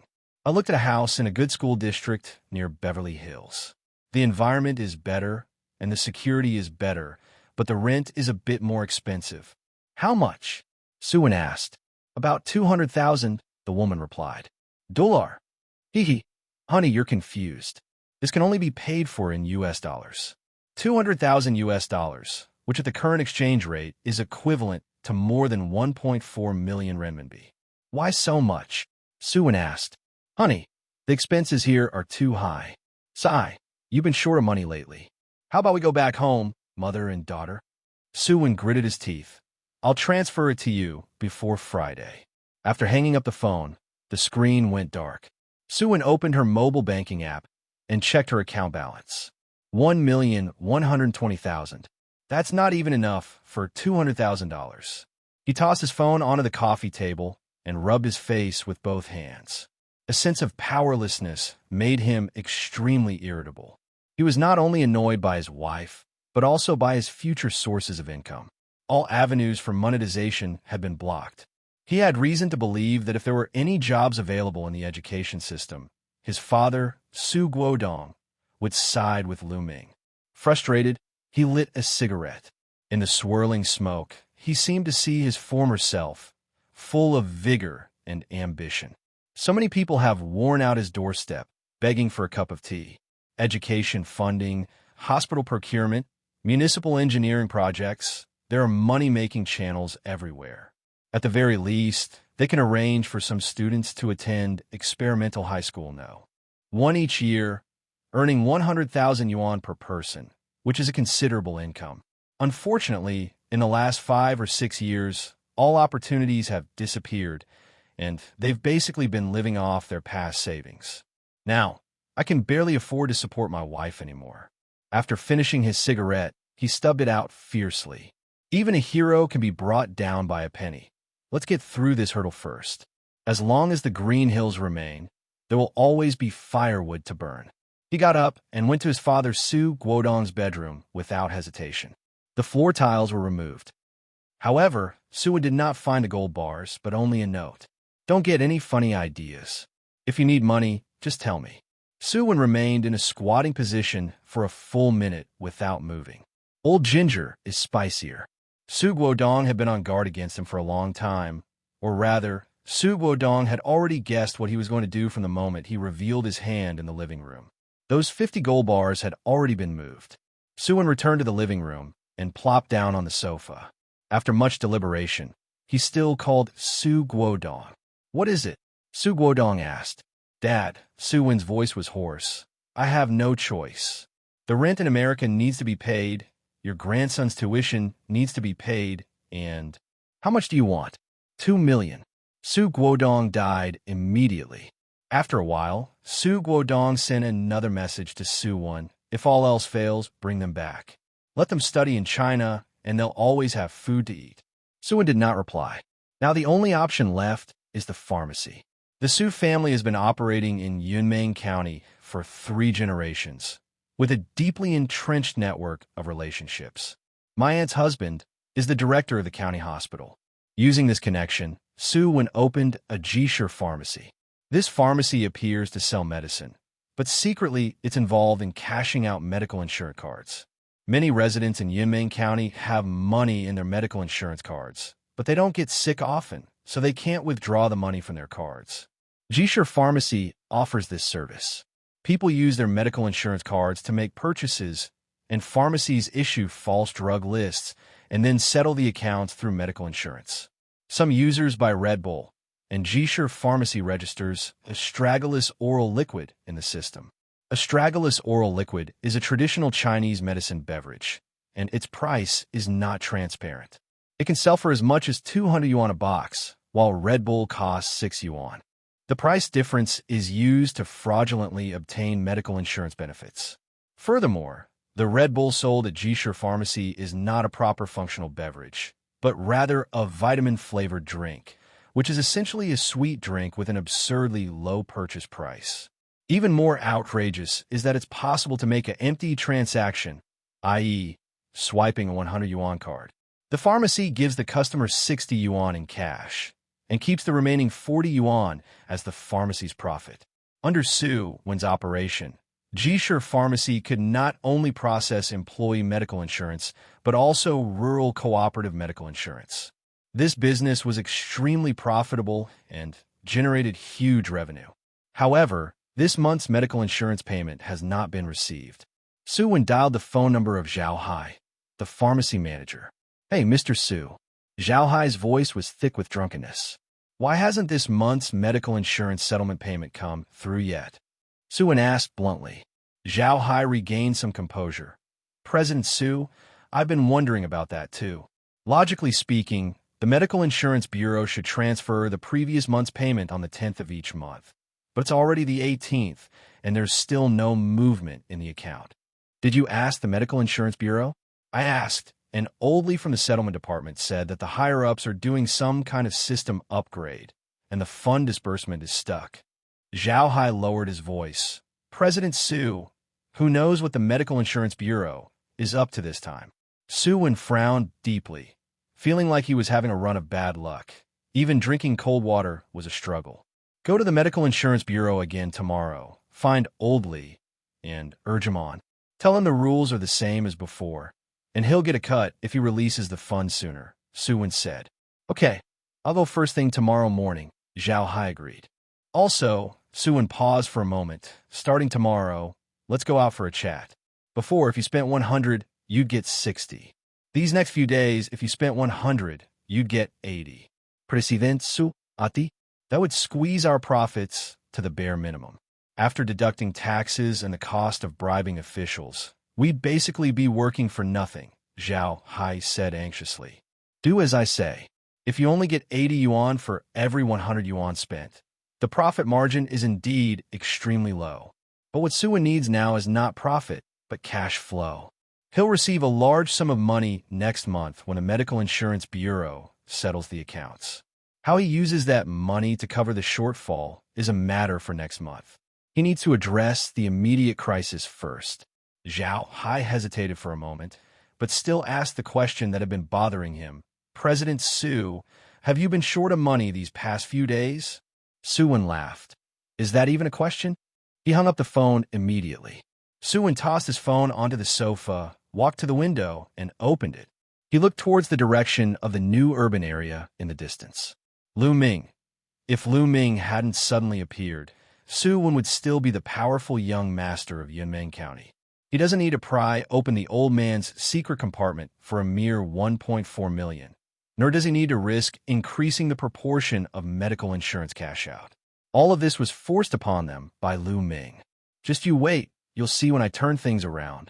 Meanwhile, at the county court's staff quarters, Dean Zhao Guoji sat on the fabric sofa in the living room, wearing reading glasses, looking at the message Sheen Yi had sent on his phone screen. Brother, your future nephew-in-law is no ordinary man. Dean Zhao took off his glasses and rubbed his temples. He had no children of his own, but he had long regarded Fong Yu and her brother as his own. Fong Yu's father passed away early, and before his death, he entrusted him to take good care of Fong Yu and her brother. However, both siblings are stubborn, especially Fong Yu, who has been introduced to countless potential partners over the years, but has never met them. On the contrary, ever since Lu Ming came back, his colleagues at the court and his friends have all told him privately that they have never seen Fong Yu care about anyone so much. At this moment, his wife, Fong Wan, was making dumplings in the kitchen. Old Zhao, give your brother and sister a call and tell them to come over for dumplings today. They should have mackerel filling. It's their favorite. Upon hearing this, Zhao Guoji dialed Fong Yu's number. Hey, uncle. Yu, are you off work yet? I just came out of the new city building and am going back to the law firm to pick up some materials. Don't go back to the law firm. Your aunt made dumplings today, mackerel filling. Bring Fong Hing with you. Come back and have a meal together. Today. Fong Yu hesitated for a moment. There are still 2 contracts that I haven't finished reviewing, and Tai Yu is pressing me hard. We'll go over the contract tomorrow. Take Xiaoheng with you and come back quickly. Dean Zhao said, then hung up the phone. Half an hour later, the doorbell rang. Fong Yu and Fong Heng pushed the door open and came in. Fong Heng carried 2 boxes of seasonal fruit and skillfully placed them in the entryway. Uncle, aunt. Fong Yu took off her beige trench coat and hung it on the coat rack. Underneath, she wore a light blue shirt, which made her look tall and slender. Wash your hands and eat, Dean Zhao said, pointing to the dining table. Zhao Guoji poured a small glass of wine and also poured one for Fong Heng. Xiaoheng, how was it driving for that Lu Ming? Fong Heng was picking at the dumplings in his bowl when he heard this, so he quickly swallowed them and put down his chopsticks. It's good. President Lu is a well-behaved person and doesn't cause much trouble. And he secretly glanced at Fong Yu next to him. Fong Yu glared at him again. Zhao Guoji smiled and looked at Fong Yu. What about you? I see you're quite dedicated to Lu Ming's company. I've never seen you work like this before in all these years. Fong Yu gently wiped her mouth with a tissue, put down her chopsticks, and met Zhao Guoji's gaze. Lu Ming is an upright man. He shouldn't be overlooked. He's only been back in Yunmeng County for a short time and has no influence. If I don't help him, who will? That's all. Fong Wan asked. Any other ideas? I think Lu Mingren is a good person. He's handsome, a decent man, and I've asked around about him. His family is also respectable. He's the only son in his clan. Aunt, Fong Yu interrupted. I'm his legal advisor. What are you asking about his family? Hello, consultant. Dean Zhao smiled meaningfully. Being in a good position gives you an advantage. Fong Hung, who was standing nearby, couldn't help but chime in. Uncle, you don't know, my sister always puts on makeup when she sees President Liu, but he doesn't do that when he sees other people. Fong Hung. Fong Yu turned around. Fong Hung lowered his head and picked at the dumplings. It was a simple meal, but we enjoyed it. After Fong Yu and her brother left, Fong Wan leaned close to Zhao Guoji and said, I think Xiao Yu is really interested. She blushes whenever Lu Ming is mentioned, which is something she's never done before. Zhao Guoji nodded. I really think Lu Ming is a good person. This is a blessing for the Fong family. Fong Wan became more and more happy as she thought about it. I know where Lu Ming lives. I'll pick a day in the next couple of days to go and talk to his family. Fong Yu and Fong Hung left the court's family compound at around 8 p.m. Fong Hung walked around to the driver's seat and was about to open the door when he suddenly felt a chill down his back. He turned around. Fong Yu stood by the car, holding a beige trench coat in her hand, her face expressionless. Sister, Fong Hung tentatively called out. Fong Yu looked at him. You were quite talkative at the dinner table today. Fong Hung immediately stood up straight. I was wrong. What's wrong? I shouldn't have said you were putting on makeup when you met President Liu. Anything else? You shouldn't have stirred up trouble in front of your aunt and uncle. Fong Yu nodded, opened the passenger door, and said something before getting in. If you dare to spout nonsense again, I'll tear your mouth apart. As Fong Hung passed by Jisher Pharmacy, he remarked, Are there so many sick people today? Fong Yu looked up when she heard this. It was almost 9 o'clock, and the entrance to the pharmacy was still crowded with people. Go down and ask what happened, Fong Yu instructed Fong Hung. A little while later, Fong Hung returned and reported, Sister, they're using medical insurance cards to get a refund of 80 yuan from the pharmacy for every 100 yuan they swipe. Fong Yu nodded. Fong Hung then asked, Isn't this Su Wen's business? Should we inform President Liu? Fong Yu glanced at her watch. It's 9 o'clock. He's been working nonstop these past few days. Let him get some rest. The next day, 9 o'clock in the morning, at the hot spring village. The stone slab space under the locust tree was cleared away. Sister Hua and several women moved 2 square tables together, covered them with a red cloth, and used them as a signing table. On the table were more than 20 resettlement compensation agreements, each with a signature and fingerprint area marked by Fong Yu, and next to it was a newly opened box of ink pad. When Lu Ming arrived, Zhou Sanner was already squatting by the wall, a cigarette dangling from his mouth, glancing at the intersection every now and then. Sister Hua greeted him. President Liu, everyone's here. We've been waiting for you. Lu Ming nodded, walked to the table, and glanced at the neat row of contracts on it. Fong Yu was already standing there, holding a pen in her hand and a folder tucked under her arm. Let's begin, Lu Ming said. Sister Hua shouted at the top of her lungs. Come here, everyone, sign the contract. Representatives from more than 20 households emerged one after another from the courtyard and the alleyway. Some were elderly couples who came together. Some were signed by their sons and daughters-in-law. And 2 were young people working away from home who sent back authorization letters for Sister Hua to handle on their behalf. The first person to come up and sign was Zhou Sanner. He stubbed out his cigarette, rubbed it out on the sole of his shoe, and walked to the table. Fong Yu turned the contract to the signature page and read out the key clauses to him one by one. The resettlement housing is a ready-built house in the first phase of Emerald City, with a 3-bedroom, 1 living room layout and an area of 98 square meters. Zhou Sanner picked up his pen and asked, Mr. Liu, I'm the first to sign. Could you please give me a good apartment layout? Lu Ming shook his head. It doesn't matter which way you go. Zhou Sanner didn't say anything more, just signed his name and pressed his fingerprint. Sister Hua signed a final contract in the witness section, straightened up, and let out a long sigh. Mr. Liu, thank you. Lu Ming smiled and said, I also want to thank everyone for supporting my work. The signing is complete. The sound of a car engine came from the village road. Cheney got out of the car, wearing a windbreaker and a white safety helmet. He was followed by a dozen engineers and technicians dressed similarly, carrying surveying instruments and blueprints. Cheney strode to the long table, his attitude extremely respectful. "President Liu," Cheney greeted him. Liu Ming stood up. "President Qin, you've acted quickly. Since we've taken Mr. Liu's money, we have to get the work done first." Cheney turned around and pointed to the team behind him. "We've brought Taiyu's geological exploration team and civil engineering planning team with us. We'll start by getting a preliminary understanding of the situation today." The two walked to a high point at the entrance of the village, from which they could overlook the entire hot spring village. Cheney unfolded a large drawing and drew several circles on it with a pen. "Mr. Liu, I reviewed the hydrological data for the Shishan area last night. The hot springs are mainly concentrated in the fault zone north of the village. The water temperature and flow rate are both fine." Cheney gave a detailed report. "But there is a difficulty. The foundations of the old houses in the village are too shallow.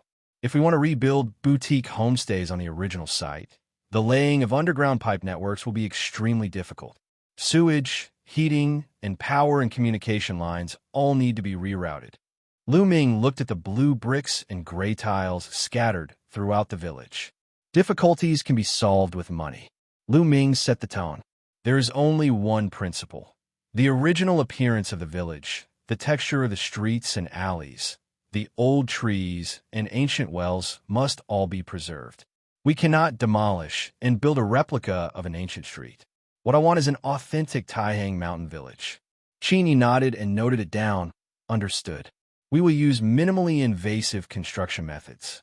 The pipeline will be run underground in a culvert. The load-bearing walls of the old building will be reinforced with steel structures, and the exterior facade will only be repaired without altering the overall structure."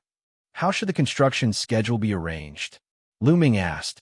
"After the villagers move out, the site will be cleared within 3 days. Detailed construction drawings will be provided within a week. Heavy machinery will arrive within half a month." Cheney said confidently. "As long as the funding keeps up, Taiyu's team will work 24/7 in 3 shifts. You don't need to worry about the funds." Liu Ming turned to look at Liu Yuan. "The funding is in place." Liu Yuan wrote in her notebook. "Okay, brother." Cheney had been in the construction business for over a decade and had never fought such a lucrative battle. "Don't worry, Mr. Liu. If I don't do this job well, Cheney will pack my bags and leave." After saying that, Cheney led his technical team directly into the village. Suwon spent over 1 million yuan on medical insurance last night. More than 800,000 yuan of cash flow also went out of the hospital's accounts. Zhao Hai, beaming with pride, boasted to Su when over the phone. "President Su, it's all thanks to your resourcefulness. You accomplished in one night what you used to do in a whole month." Suwon didn't respond, but instead asked, "Have you followed up with the Medical Insurance Bureau?" "I called," Zhao Hai said, "but no one answered my calls." "What else can you do?" Suwon snapped. "Can't you just go to your workplace and ask?" "Okay, I'll go tomorrow," Zhao Hai replied. "Forget tomorrow. Let's go next year. Let's wait until we're starving before we go." I'm going now." Liu Ming returned to the new city building and had just sat down when Fang Yu came over and told him about what she had seen at Jishir Pharmacy the day before. Liu Ming asked, "Using a medical insurance card? Is that against the rules?" Shunli chimed in, "It's definitely against the rules. Besides the individual's contribution, there's also the company's contribution to medical insurance. These are usually handled by the Medical Insurance Bureau, which has a dedicated medical insurance fund that's truly for those in need." Liu Ming thought for a moment and said, "Oh, I see. It means they withdraw the money. Jishir Pharmacy enters the drug sales system and then asks the Medical Insurance Bureau for the money. Is that what you mean?" Fang Yu nodded. "That's exactly what I mean. It's not only against the rules, but also illegal." "Is this Su Wen's property?" Liu Ming asked again. Fang Yu replied, "Yes, the actual controller is Su Wen. Should we report him?" Before Liu Ming could answer, Liu Yuan leaned over and said, "No need to report it. Just watch Douyin and CCTV news." Liu Ming opened Douyin and searched for CCTV news. In response to the recent exposure of pharmacies in Yunmeng County substituting cosmetics and health products for medicines and using medical insurance cards for settlement, the National Healthcare Security Administration has dispatched an inspection team to Yunmeng County to conduct an investigation and verification. As of 11 a.m. today, all the institutions involved have been inspected. At the same time, Sun Changming received the news and was furious. He didn't speak or move, just held the phone up for about 10 seconds, then gently placed it on the table. Xiao Zheng stood there, not daring to utter a sound. Sun Changming closed his eyes and leaned back in his chair. Less than a month. The last time it was named by CCTV was for falsifying investment attraction data. The Provincial Commerce Department sent a research team to investigate the 7.8 billion yuan figure. Although Lu Ming's real investment managed to cover the costs, the province's final decision on how to handle the situation has not yet been made. The first puddle hasn't even been wiped clean yet, and now there's another one. Moreover, this time is different from the last time. Last time, it was just an exposure, but in the end, the power to handle it still rested with the province. This time, it wasn't a provincial research team, but a surprise inspection by the National Healthcare Security Administration. Unannounced inspections, they just move indirectly. Reaching this level indicates that the problem can no longer be dismissed as an isolated incident. Once is a coincidence, but twice is a systemic problem. What is the provincial government's view on Yunmeng County? What does the city think of Sun Changming? No matter how politically astute he was now feeling quite overwhelmed. Sun Changming opened his eyes, sat up straight, and gave instructions to Xiao Zheng. Director Liu from the Health Commission, Zheng Zhanyong from the Market Supervision Bureau, and the Medical Insurance Bureau, please come to the small conference room on the 3rd floor within half an hour. No need to prepare tea. Xiao Zheng responded and turned to leave. Sun Changming stood up and walked to the window. The office building windows faced the flagpole in the courtyard, with a 5-star red flag flutters in the April breeze. A ring of holly bushes was planted around the base of the flagpole, and they were trimmed neatly. He stood with his hands behind his back for a long time, without saying a word, and even sensed a dangerous aura. Small conference room on the 3rd floor. An oval-shaped conference table with a party flag hanging on the wall. There's nothing on the desktop. There were no teacups, no notebooks, and no meeting agenda. Liu Dihao, director of the National Health Commission, was the first to arrive. He was in his early 50s, wearing gold-rimmed glasses. After entering the room, he glanced around the empty table and silently sat down near the door. Zheng Zhanyong, director of the Market Supervision Bureau, arrived shortly afterward. The last person to enter was Chen Kuei, the deputy director of the Medical Insurance Bureau. The director had gone to a meeting in the city. The 3 people sat in 3 different directions, and none of them dared to speak. Footsteps echoed down the corridor. The door opened. Sun Changming walked in, but did not go to the head of the table. He stood at the table, his gaze sweeping over the faces of the 3 people one by one. No one dared to meet his gaze. Everyone's seen the news, right? Sun Changming spoke, his voice flat. Chun Ku sat up straight and answered quickly, Secretary Sun, at 9 o'clock this morning, the National Healthcare Security Administration's inspection team arrived in Yunmeng County. There are 11 people in total, divided into 3 groups. They have already entered 3 designated retail pharmacies, with Jisher Pharmacy being the first. Did you inform the county government before setting up operations? No. The procedure for flight inspections is not to give advance notice. Sun Changming nodded. Then let me ask it another way.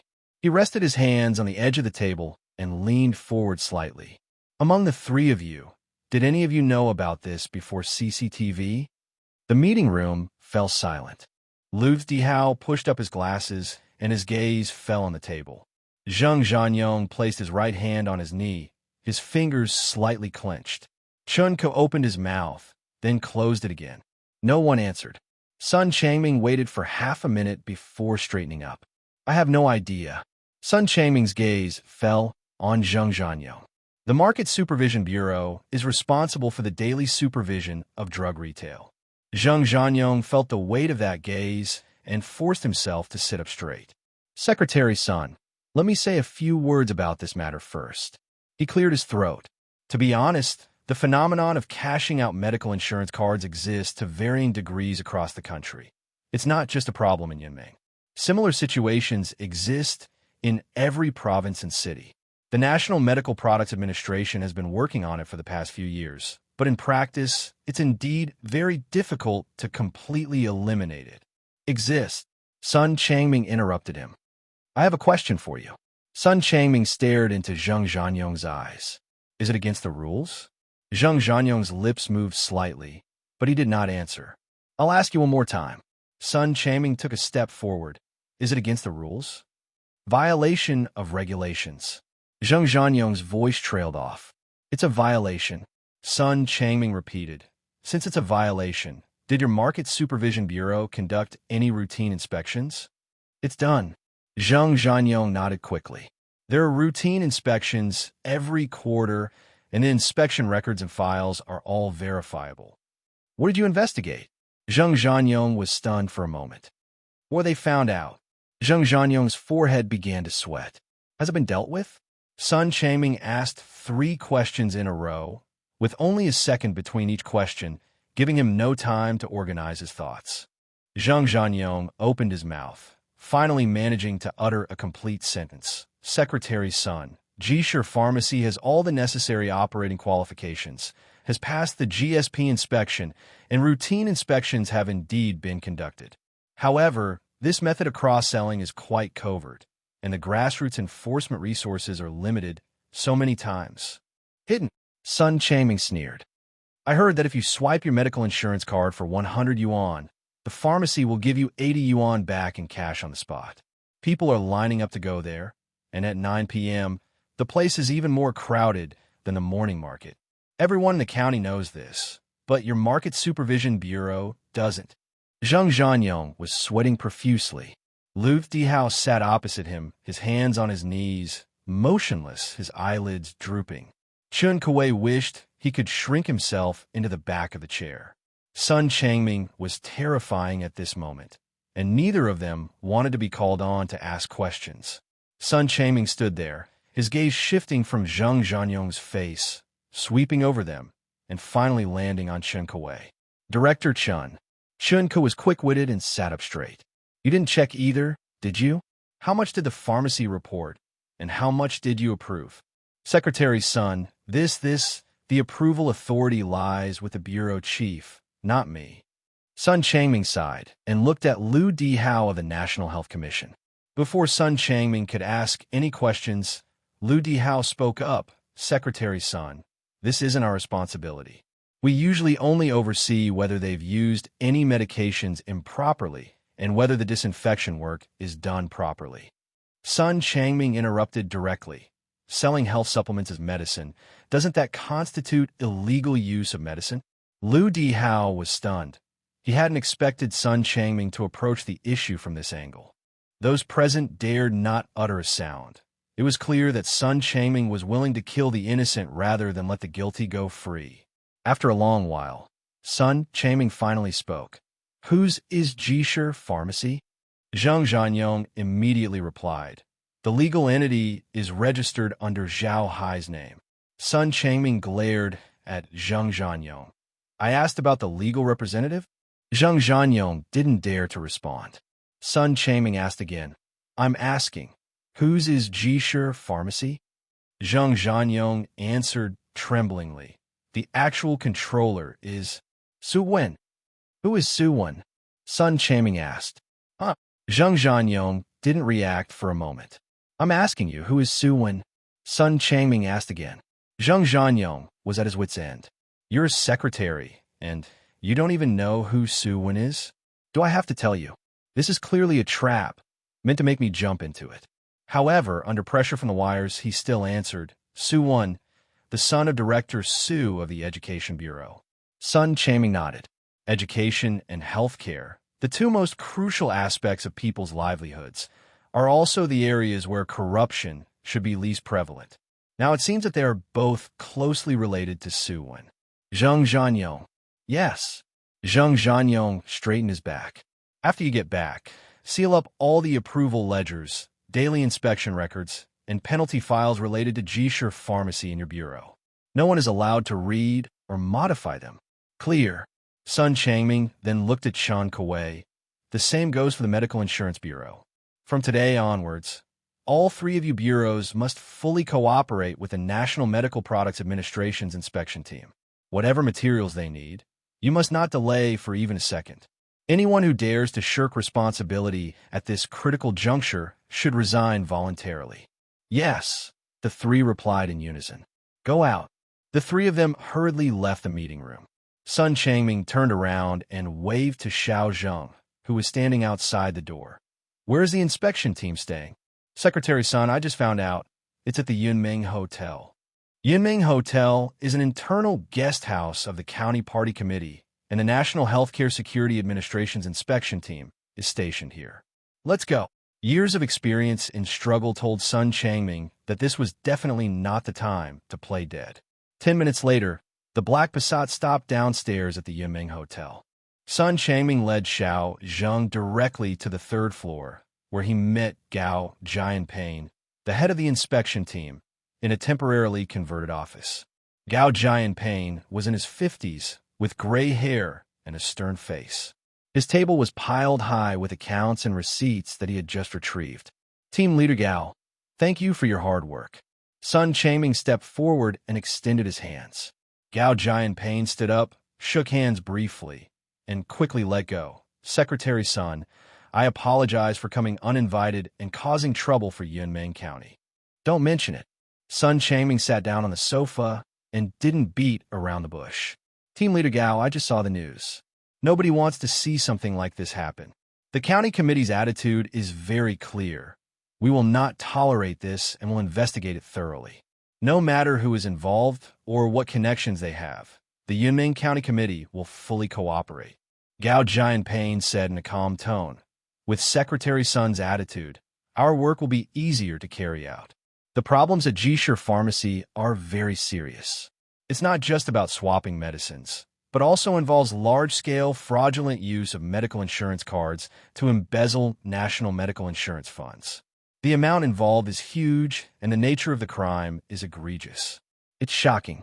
Sun Changming nodded. This is a dereliction of duty on our part as local regulators. I have ordered the Market Supervision, Health, and Medical Insurance departments to seal all files and make them available for inspection by the team at any time. The two talked for 10 minutes. Sun Changming did not ask about the specific details of the case, nor did he inquire about the next steps. After expressing his stance, he decisively got up and took his leave. Back in the car, Sun Changming leaned back in the back seat, took out his phone, and dialed Su Guodong's number. At this moment, in the office of the director of the Education Bureau, Su Guodong looked at the constantly vibrating phone on the table, sighed, and answered it. Secretary Sunday. Comrade Guodong, are you at the Bureau? What instructions did the party secretary give you at the Bureau? Have you seen the news? Sun Changming asked directly. Su Guodong's fingers tightened slightly as he held his phone, but his tone remained calm. I saw it. The National Healthcare Security Administration is investigating Jisher Pharmacy. The actual controller of Jisher Pharmacy is Su Wen. Sun Changming paused for a moment before revealing the name. Countless thoughts raced through Su Guodong's mind. He knew the purpose of Sun Changming's call. It wasn't an inquiry, but a test and a warning. If he showed even the slightest intention to protect Su Wen, Sun Changming would absolutely uproot the entire Su family. This is what a county magistrate who ruins his family is all about. Secretary Sun, Su Guo said firmly, if Su Wen really did something illegal and disorderly and embezzled the National Medical Insurance Fund, then he is a sinner against the country. As his father, I have failed in my duty to raise him properly and bear an unshirkable responsibility. But I assure the County Party Committee that I will not cover it up or interfere with it. I will fully support the work of the County Party Committee and the investigation team. Those who should be arrested will be arrested, and those who should be sentenced will be sentenced. It's good that Comrade Guodong has this awareness. The work of the Education Bureau is also very important, so don't let family matters distract you. Understood. Thank you for your concern, Secretary. The call ended. Su Guodong put his phone on the table, leaned back in his chair, stared at the ceiling for a while, then suddenly raised his hand and slapped himself hard. New city building, 3rd floor. It's bustling outside, but the scenery here is exceptionally beautiful. The office of Lu Ming was filled with the aroma of tea. Fang Yu sat on the sofa, holding a newly printed document in her hand. Shunli sat next to her, staring at the news on her tablet. President Lu, the matter involving Jisher Pharmacy has blown up. Fang Yu placed the documents on the coffee table. I just checked the relevant legal provisions. According to the scale of the cash-out disclosed in the news, this constitutes fraud. The amount is particularly large, with a minimum sentence of 10 years, or even life imprisonment. Shunli raised her head. This is a good opportunity. Suwon has caused us a lot of trouble with the Central Row project and the placement of vocational high school graduates. Now that he's facing problems on his own, shouldn't we give him a push?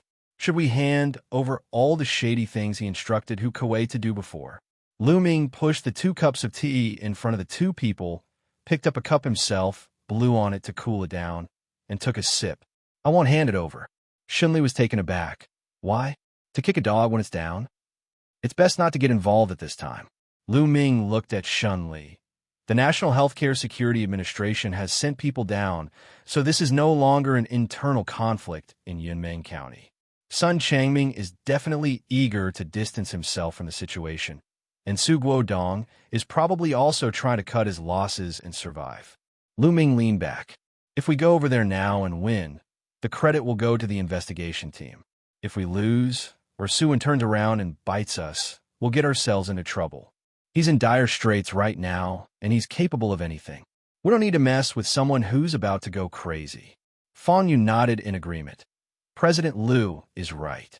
The medical insurance fund has always been a red line, and legally speaking, Suwon will have a hard time getting away with this. Attorney Fang makes a good point, Lu Ming replied. However, we shouldn't just wait around.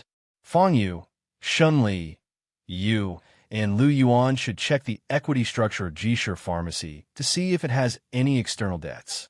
You want to take over? Fang Yu asked. Yes. Lu Ming nodded. Suwon has fallen, but the people of Yunmeng County still need a pharmacy with a conscience. Night falls. When Miao Lane, the old residence of the Su family. Su Guodong pushed open the courtyard gate and walked in with heavy steps. Suwon sat on the mahogany sofa, the ashtray in front of him overflowing with cigarette butts. His hair was disheveled, his eyes were red-rimmed, but his expression was surprisingly calm. You're the one who did the work at the Medical Insurance Bureau. Su Guodong's voice was hoarse, revealing deep exhaustion.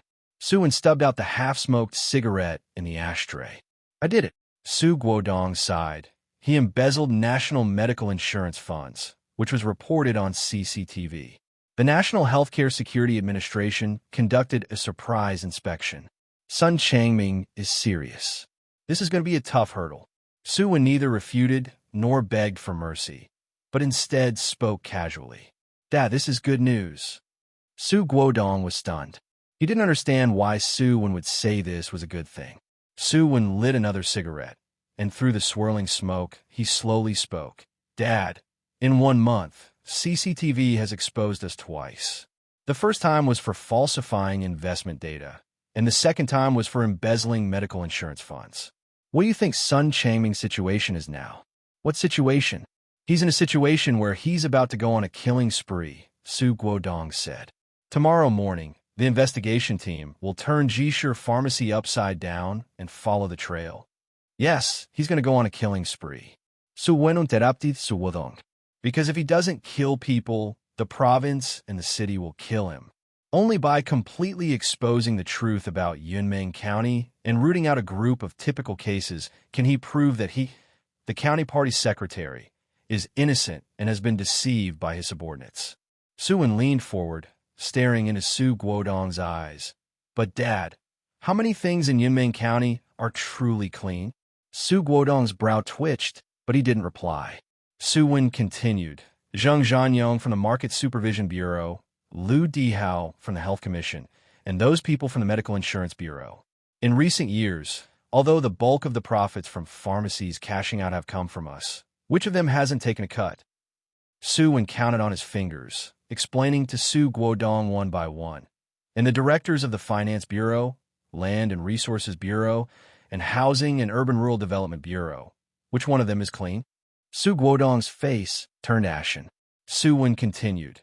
These people usually treat Sun Changming with utmost respect because Sun Changming hasn't touched their core interests. Now, that Sun Changming is going to take away their livelihoods and kill them. As long as someone takes the lead, they will definitely bite back. We're all in the same boat. Since Sun Changming isn't giving us a way out, then none of U.S. should live. Su Guodong did not respond. Dad, his investigation will cause a major upheaval in the entire Yunmeng County. The more people he offends, the stronger our alliance will become. If we unite, we might just be able to bring him down. Su Guodong slammed his hand on the table and stood up abruptly. Are you crazy? You want to take down a county party secretary? Do you even know what you're saying? Su Wen's tone remained calm. I'm not crazy, but we'll die tomorrow. Sun Changming is a wolf driven to desperation. He wants to kill us to save his own life. If we don't fight back, we're just waiting to die. However, Su Wen changed the subject. If we strike first and take him down, Yunmeng County will still be our territory. Su Guodong paced back and forth in the living room. Do you think Sun Changming is made of paper? Do you know who's behind him? If you touch him, you're touching the person behind him. Su Wen laughed. Dad, you're just too cautious. You asked me who's behind Sun Changming? I'll tell you, you don't need to know. You dare to make a move without knowing their background? No matter how powerful or influential the people behind him are, one fact cannot be denied. Su Wen sat back on the sofa. Sun Changming is not favored by his superiors at all. Su Guodong was taken aback. What makes you say that? Su Wen sneered. What kind of place is Yunmeng County? It's a place where the permanent population is declining year after year. The finances rely on transfer payments to stay afloat, and the pillar industries are all low-end OEM manufacturing. A half-dead place. If Sun Changming were truly a confidant of the bigwigs above, how could he possibly be sent down to such a poor and remote place to be the party secretary? To gain experience, go to economically strong counties. To get training, go to key towns with sharp conflicts. What does coming to Yunmeng County mean? This is called exile. Su Guodong was taken aback. He had never really looked into this question before. For so many years, he had always adhered to the survival principle of going with the flow and rarely delved into other matters. Seeing that Su Guodong was wavering, Su Wen pressed his advantage. Dad, think about it carefully. CCTV has come twice in 1 month. What is Yunmeng County that deserves such intensive attention from national media? Furthermore, are these two incidents exposed by CCTV only happening in Yunmeng County? Aren't they happening all over the country? The teacup in Su Guodong's hand stopped in midair. Why Yunmeng County of all places? A coincidence? Su Wen shook his head. There are no coincidences in officialdom. The first time there was fraudulent investment attraction, you could say it was a reporter's undercover investigation that happened to catch them red-handed. The second time, the medical insurance surprise inspection bypassed the province and city, going straight to Yunmeng County. What does that mean? Su Guodong put down his teacup and spoke with difficulty. You mean, when gods fight, mortals suffer. So when lita sigaret. I suspect that it's most likely a battle between powerful figures behind the scenes. Yunmeng County is just a battlefield. CCTV's continuous exposure isn't aimed at Yunmeng County, but at Sun Changming and the powerful backer behind him. Su Wen's eyes were practically overflowing with fervor. Moreover, the big boss behind Sun Changming has definitely lost ground now. Otherwise, this kind of negative news wouldn't even leave the province, let alone get on CCTV. Political enemies are using CCTV as a tool. These stabs, seemingly aimed at Sun Changming, are actually aimed at the powerful backer behind him. Su Guodong remained silent for a long time. Su Wen's logic was airtight, even crystal clear, but he still dared not place a bet easily. After all, this was a rebellion. He is, after all, a division-level cadre, Su Guodong said, staring at his son. And what you're saying is just speculation. Suwon looked at his father and knew that the time was almost right. They dropped another bombshell. Dad, do you remember when Sun Changming was still the county head 21 years ago? He gave a green light to a company to start a coal mine? At that time, the higher authorities had already issued an official document prohibiting excessive mining, but Sun Changming defied the rules for the sake of his political achievements. Su Guodong shook his head. Irregular approvals like this won't bring down a county party secretary. And then what happened? What else is going on? Su Guodong asked. Suwon refilled Su Guodong's cup with water. It was after that mining operation that a heavy rain caused the coal mine to collapse, resulting in 20 deaths and 13 injuries. The then Secretary Zhang was the person primarily responsible, and it was because of this incident that his political career was ruined. Furthermore, Yunmeng County had its mining approval authority revoked by the province because of that incident. No one benefited from the whole incident. Suwon put down the teapot, except for Sun Changming, who actually rose to power because of it. Su Guodong thought about it for a while and realized that there was indeed such a thing. As a result, Secretary Zhang was transferred to the position of vice chairman of the Municipal People's Political Consultative Conference, which was a demotion in name only. He retired last year. However, Su Guodong still hesitated. After all, so much time had passed, and the rights and wrongs of the matter had been judged. His calm and cautious style over the years made Su Guodong unable to make up his mind. Suwon added fuel to the fire. Dad, this matter alone may not be enough to bring him down, but if we look at it all together, at this critical juncture, with these two powerful figures vying for power, the higher-ups must need something to hold against him. The higher-ups know about this, Su Guodong said. Knowing is one thing, but investigating on your own and being reported are completely different things, Suwon said in a low voice. If, at this time, a victim of the mine disaster from back then came forward with their real name to file a report, do you think the higher-ups would accept it? Su Guodong felt silent.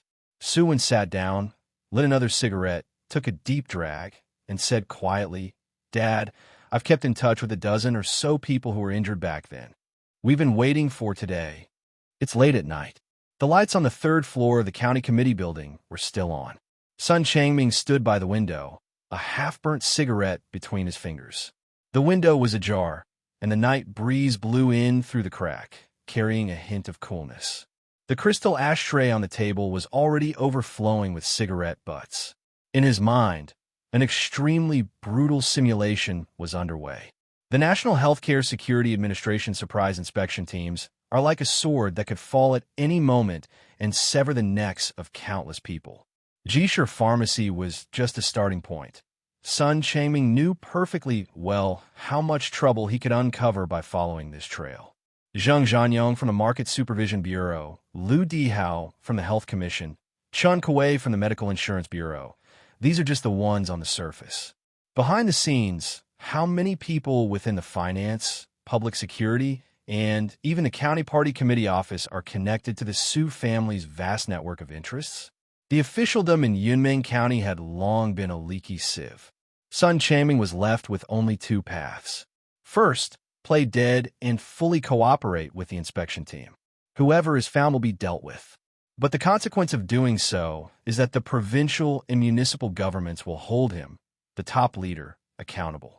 With this label of inadequate supervision and serious dereliction of duty attached, his political life is essentially over. Even more frightening is that if the investigation team digs deeper and uncovers systemic corruption, he may even face imprisonment. The second approach is to take the initiative and clean things up before the inspection team gets too involved, nipping the problem in the bud. He used swift and decisive measures to prove to his superiors that he, Sun Changming, had the determination and ability to undergo radical reform. But this path is a risky move. Once the knife is used, a major upheaval will inevitably occur in the entire Yunmeng County officialdom. With so many people getting into trouble at the same time, you, as the top leader, still can't shirk your responsibility. The more thoroughly you clean up the mess, the more problems will be exposed. A purge would cause turmoil. Without a purge, he would definitely be the next one put on the investigation table. In political struggles, there is never a gentle middle ground. Sometimes, taking a step back is not a way out, but a bottomless abyss. Looking at the county committee compound, where he had worked for so many years, Sun Changming suddenly realized that it was not only the center of power, but also the center of a vortex, and now it was more like a prison. The next morning, in contrast to the tense atmosphere in the county government compound, the Wanjiafa shopping plaza in the new urban area was bustling with activity and prosperity. Lu Ming, wearing a simple black jacket, walked through the fresh produce section on the first floor of the supermarket, with Zhao Yizhou and Shunli following behind him. Although it was a weekday morning, the supermarket was still packed with people. Customers pushing shopping carts weaved through the shelves, their various dialects blending together, creating a vibrant atmosphere. Mr. Liu, yesterday's single-day customer traffic exceeded 28,000 people, Zhao Yizhou reported. Nearly 30% of them had out-of-town license plates. Our no-questions-asked refund, if not satisfied policy has gone viral on short video platforms, and many people from surrounding counties and cities have driven here specifically to experience it. Lu Ming watched as an employee in a uniform patiently helped an elderly man repackage the pork ribs he had bought and add ice. Service is the core competitive advantage. Lu Ming withdrew his gaze. With increased foot traffic, service quality absolutely cannot decline. Can the staff scheduling keep up? Shinli continued. We've already implemented a 3-shift system, but it's still a bit tight. Fortunately, our salary and benefits are unique in the county. We've been receiving dozens of job applications every day recently, and even a few young people from the neighboring county who passed the civil service exam are asking if they can quit their jobs to come and work here. Recruit as many as you can and train them strictly according to the standards, Lu Ming said as he walked. How's the coordination with Zhou Hai on the fresh food supply chain? It's going very smoothly. Zhao Yizhou nodded. We implement daily cash settlement and never owe farmers a single penny. Now, vegetable and fruit farmers from all around are vying to send their best products to us. The traditional supermarket model of delaying payments and taking kickbacks is simply not competitive with us. Just then, a commotion arose from ahead. A middle-aged woman pushing a shopping cart was arguing with the cashier.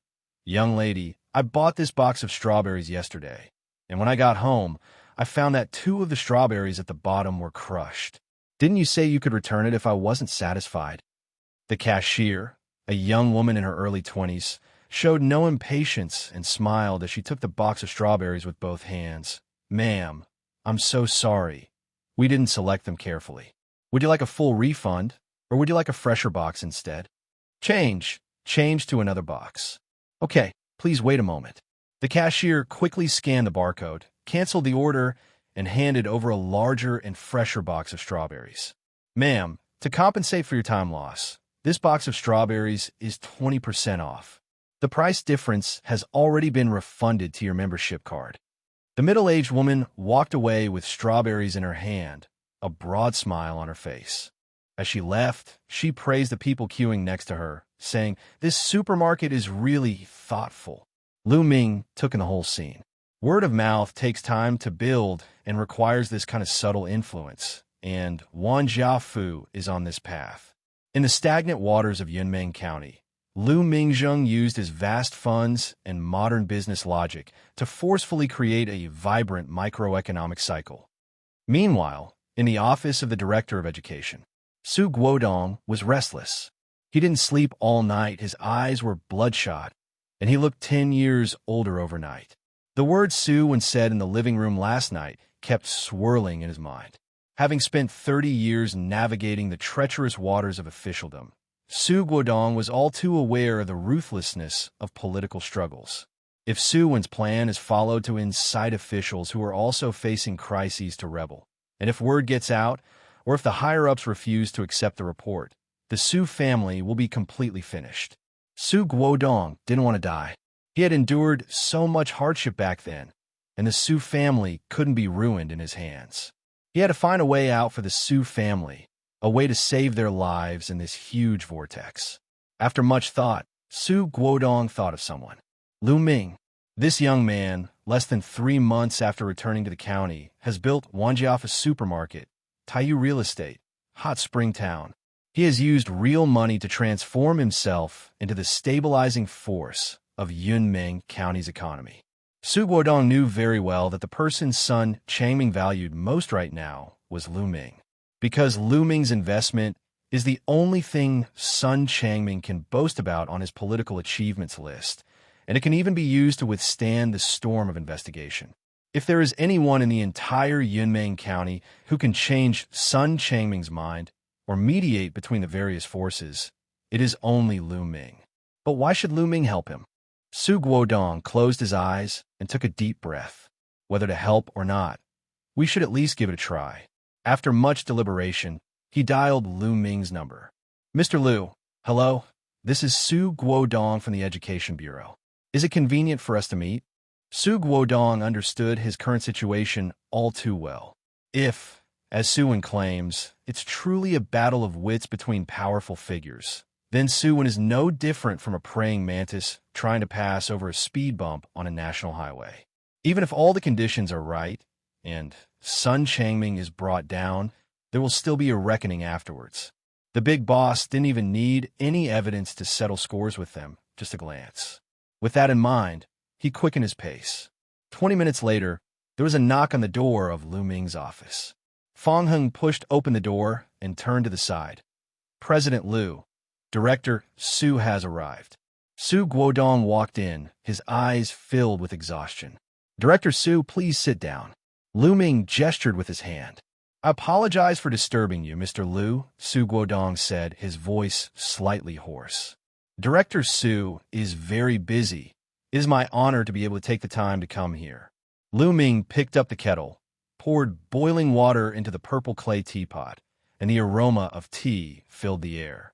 He poured a small cup and pushed it in front of Su Guodong, saying, "Have some tea first." Su Guodong picked up his teacup, blew on it, and drank it all in one gulp. Putting down his teacup, Su Guodong didn't beat around the bush. President Lu, there was a misunderstanding about the placement of vocational high school graduates, Su Gui said. I have already spoken to Zhou Fumin. From now on, the Education Bureau will give Yunmeng Investment the green light for any recruitment or school enterprise cooperation within the education system. Lu Ming poured himself a glass of water, but didn't reply. Su Guodong continued, It's not just vocational high schools. I know that President Lu's business is very large, and he will definitely need more high-end talents in the future.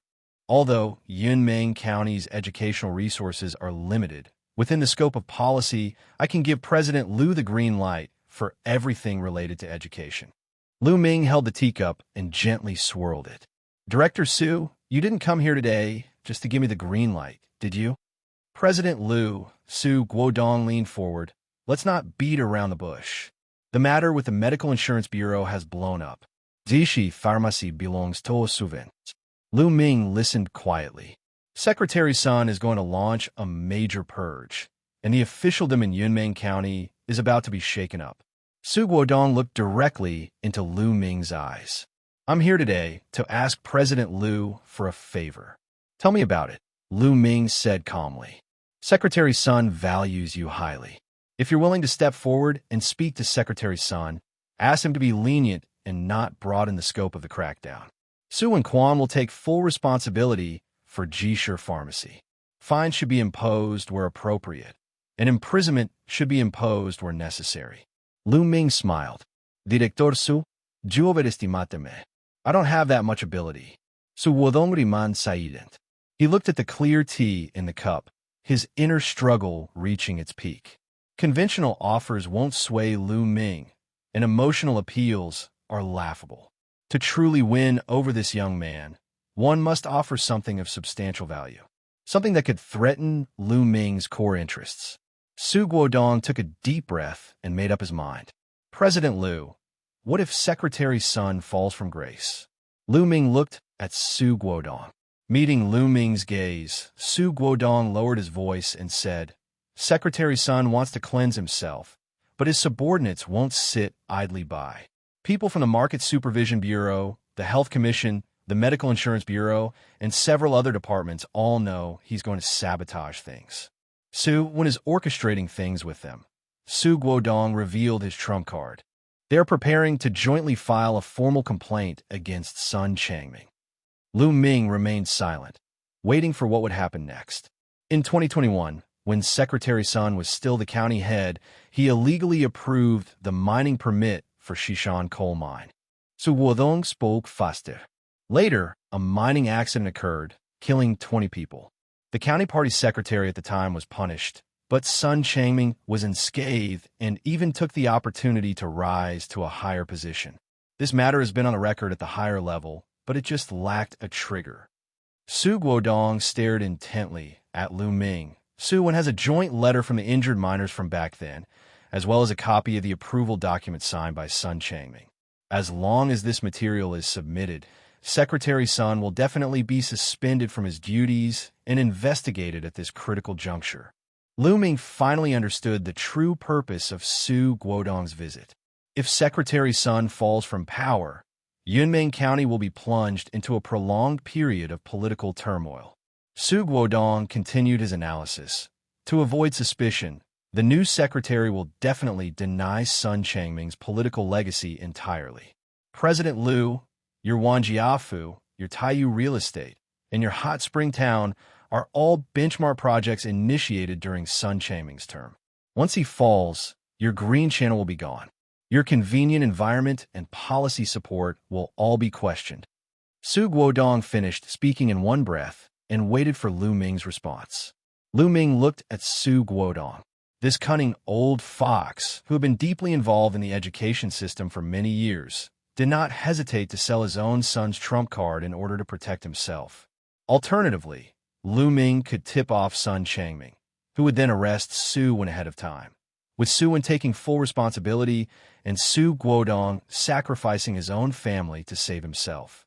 Alternatively, Lu Ming could step in to mediate, using massive funds and projects as leverage to subdue Su and the officials preparing to rebel, while simultaneously stabilizing Sun Changming and quelling the storm within a controllable range.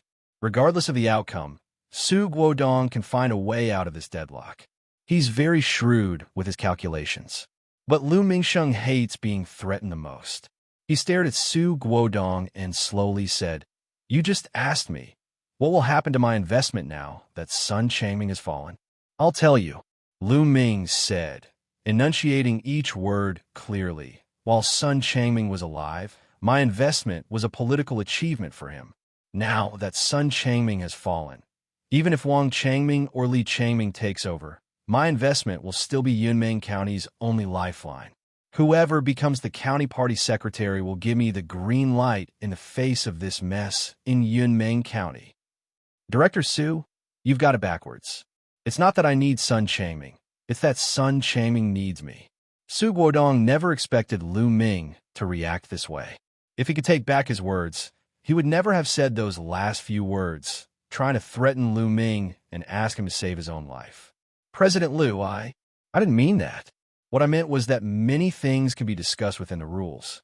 As long as everyone can sit down and talk, there's nothing we can't reach an agreement on." "Talk," Lu Ming asked back. "Director Su, do you remember in 2012, there was a student named Wang Kuan who took the high school entrance exam. With his grades at the time, he was more than qualified to get into experimental high school number 1. Su Guodong was taken aback, not understanding why Lu Ming suddenly brought this up. But later, Lu Ming continued. His high school entrance exam score was stolen, so he could only go to a vocational high school. He had no way to appeal to anyone. Later, this Wang Kuan didn't go to vocational high school. He went to work in Shenzhen and is now a son of God. Now, he's almost impossible to find. He had nowhere to turn for help. Director Su, do you know how desperate Wang Kuan was back then? Do you remember him? Su Guodong shook his head. This matter was too insignificant for him. Lu Ming chuckled. In the few months since I came back, I found out that the student who impersonated Wang Kuan is the child of Su Wen's business partner. No wonder Wang Kuan didn't get any response when he complained to the Education Bureau. Director Su, You have ruined a person's life with your own hands. Su Guodong broke out in a cold sweat. It was true that such a thing had happened. Judging from Lu Ming's appearance, he and Wang Kuan had a close relationship. That's really something. A bullet had no effect at the time, but 14 years later it hit him right between the eyebrows. Su Guodong opened his mouth as if to explain. Lu Ming didn't give him a chance and continued. Director Su, you've controlled the education sector for so many years. From school uniforms and student meals to educational infrastructure and IT development, and even student enrollment, how many loopholes have you unwittingly opened for Suwon? Su Guodong was speechless. Lu Ming walked up to him and stared down at him. How many filthy deeds are hidden behind each and every one of these incidents? Now that your queue has been cut off, you think you can become a revolutionary? Too late. Su Guodong left. He came with bargaining chips, but left with only fear in his heart. Lu Ming sat in his office chair, going over every word Su Guodong had said in his mind. Suwon planned to collude with officials such as Zheng Zhanyong and Liu Dihao to jointly report Sun Changming, as he possessed the approval documents for the 2021 mine accident and a joint letter from the injured miners. This is a ticking time bomb. If it were blown up, the political landscape of Yunmeng County would be completely overturned. But Lu Ming did not call Sun Changming. It's not that I'm afraid, it's that I shouldn't be. Although Su Wen's words were relayed by Su Guodong, one judgment was quite accurate. Sun Changming's background was not clean either. Let a politician know you have dirt on him? Others can do that, but Lu Ming can't. If he helps Su Wen, that's even more absurd. There's not a single good person in the Su family. Helping them overthrow Sun Changming is like flipping your own card table. Neither end should be touched. I won't help, I won't spread the word, and I won't take sides. But there is one problem that must be solved immediately. If Suwon really went crazy, what would he do? He is different from Hu Kuei. Hu Kuei is a man of the world, and sometimes he still follows the rules to some extent, so his family is not implicated. But who is Suwon? His family business, built up over 3 generations, was destroyed in an instant. Anyone in his position would seek revenge. Lu Yuan's parents live in a self-built house in the old city. Her third uncle works at a car repair shop until 9 p.m. every day. Lu Yuan walks home alone at night. Shunli rents a house in an old neighborhood behind Wan Jiafu. There is also Fang Yu. These people have no protection whatsoever. Lu Ming called out to Fang Heng. Fang Heng, come up here. 2 minutes later, Fang Heng pushed the door open and came in. Close the door. Fang Heng closed the door behind him and stood in front of the table. Lu Ming asked directly, when you were in the army, how many people were in your platoon? Fang Heng paused for a moment. 30. How many of them are still in contact? About 10. Who can fight? Fang Heng's brow twitched. He sensed that something was amiss. Mr. Lu, what happened? Lu Ming did not explain the specific reasons, but only said 3 words. We need people. Fang Heng straightened up, and his soldier's instincts allowed him to quickly get into position. What kind of person? Veterans, physically fit and disciplined. About 20 of them, divided into 3 groups, working in shifts around the clock. Lu Ming took out a pen and paper and wrote down the names. The people to be protected are my parents, my third uncle Lu Jianjun's family, Lu Yuan, Shunli, and Fang Yu. We will follow them secretly without revealing our identities or alerting them. Fang Heng looked at the names on the paper, and the last one was his older sister. We'll keep the same story to the outside world. Yunmeng Investment Security Department, Lu Ming continued. Starting salary of 8,000 yuan per month, formal employment contract, full social insurance, and housing fund, and accommodation arranged in Emerald City. Lu Ming thought for a moment and added, we also need to include veterans with injuries or disabilities, as long as it doesn't affect their daily activities or basic self-defense capabilities. Fang Heng almost burst into tears. He was aware of the current employment environment, especially for veterans like them. Without professional skills, most of them engaged in basic manual labor, such as food delivery and courier services after leaving the military. Lu Ming immediately asked for 8,000. What else is there to say? How many can you contact today? Lu Ming asked. Fong Hung thought for a moment. 7 or 8 is no problem, but some are in other provinces and it will take time for them to get here. The sooner the better. Those who arrive first will be put to work first, and those who arrive later will fill in. Fong Hung nodded and turned to leave. He paused at the doorway. Mr. Liu, there's someone I'd like to call first. Ooh, my squad leader Chun Kai. Fong Hung's voice changed. When we were in the army, during an exercise, he shielded me from a broken steel cable, fracturing his left kneecap and being assessed as having an 8th-degree disability. But it will never affect his work. He can fight even better than me. Lu Ming listened. After being discharged from the army, he received a disability pension of 1,200 yuan per month. His hometown is a village below Zamadian. Last year, his mother suffered a cerebral hemorrhage and became paralyzed, and his wife ran away. He raises his child alone, driving a 3-wheeled vehicle to transport goods in town during the day and going back home at night to turn his mother over and clean her. Fong Hung paused for a moment. Lu Ming remained silent for a few seconds. Call him over, the whole family. I'll have Shenli book a separate apartment for him in Emerald City. Fong Hung returned to the duty room on the first floor, closed the door, and took out his phone. He didn't send group messages. He called them one by one. The first call was to Chun Kai. Hello, squad leader, it's me, Fong Hung. Xiao Hung. Chun Kai's voice was lively. What's up? Missing your class monitor. Fong Hung didn't beat around the bush. Squad leader, I found you a job. It's 8,000 yuan a month with 5 social insurances and 1 housing fund, accommodation and meals provided. It's in Yunmeng County. Come work with me. Don't kid me, bro. No kidding, it really is 8,000 a month. 1 month. Chun Kai drives a 3-wheeled truck to haul goods, working 12 hours a day. After deducting fuel costs, he earns a net profit of about 100 yuan, but he still has to support his mother's care and his son's living expenses. Hengzi, Chun Kai's voice tightened.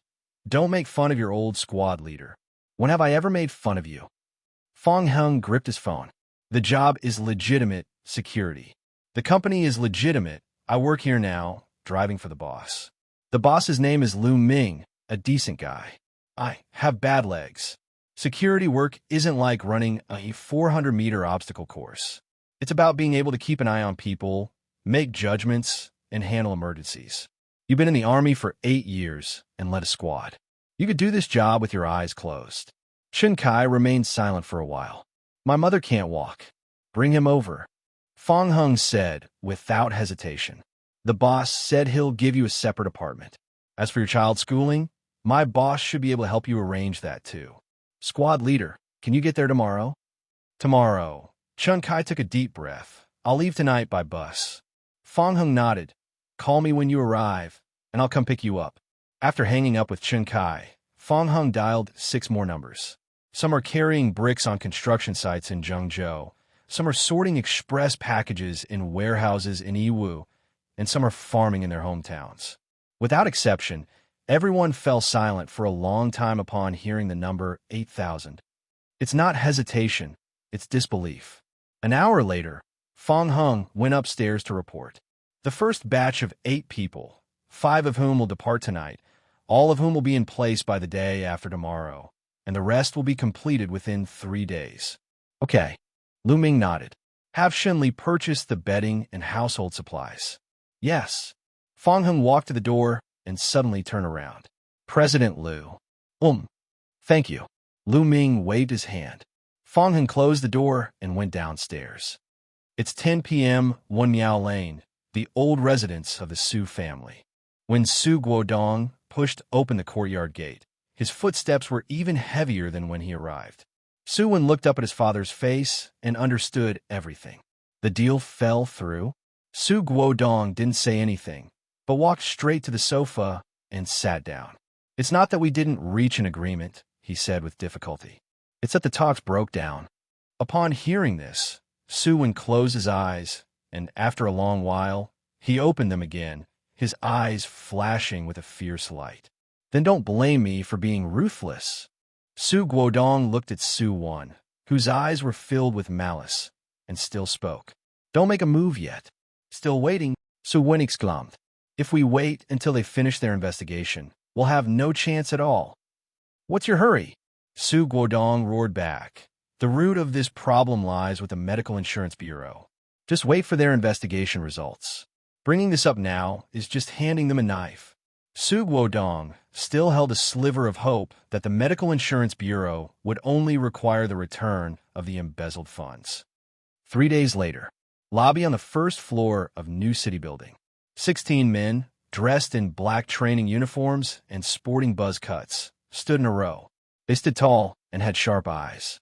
Fong Hung stood at the front, watching Lu Ming walk out of the elevator.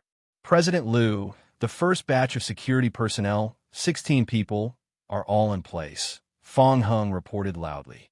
Lu Ming stepped forward, his gaze sweeping over the group of people. Finally, his gaze settled on the man on the far left. The man was in his early 30s, with dark skin, and stood very straight. Jin Kai? Lu Ming asked. Yes. Chen Kai tucked his chin slightly and spoke in a loud voice. Lu Ming nodded, then turned to look at Shun Li behind him. Is everything arranged?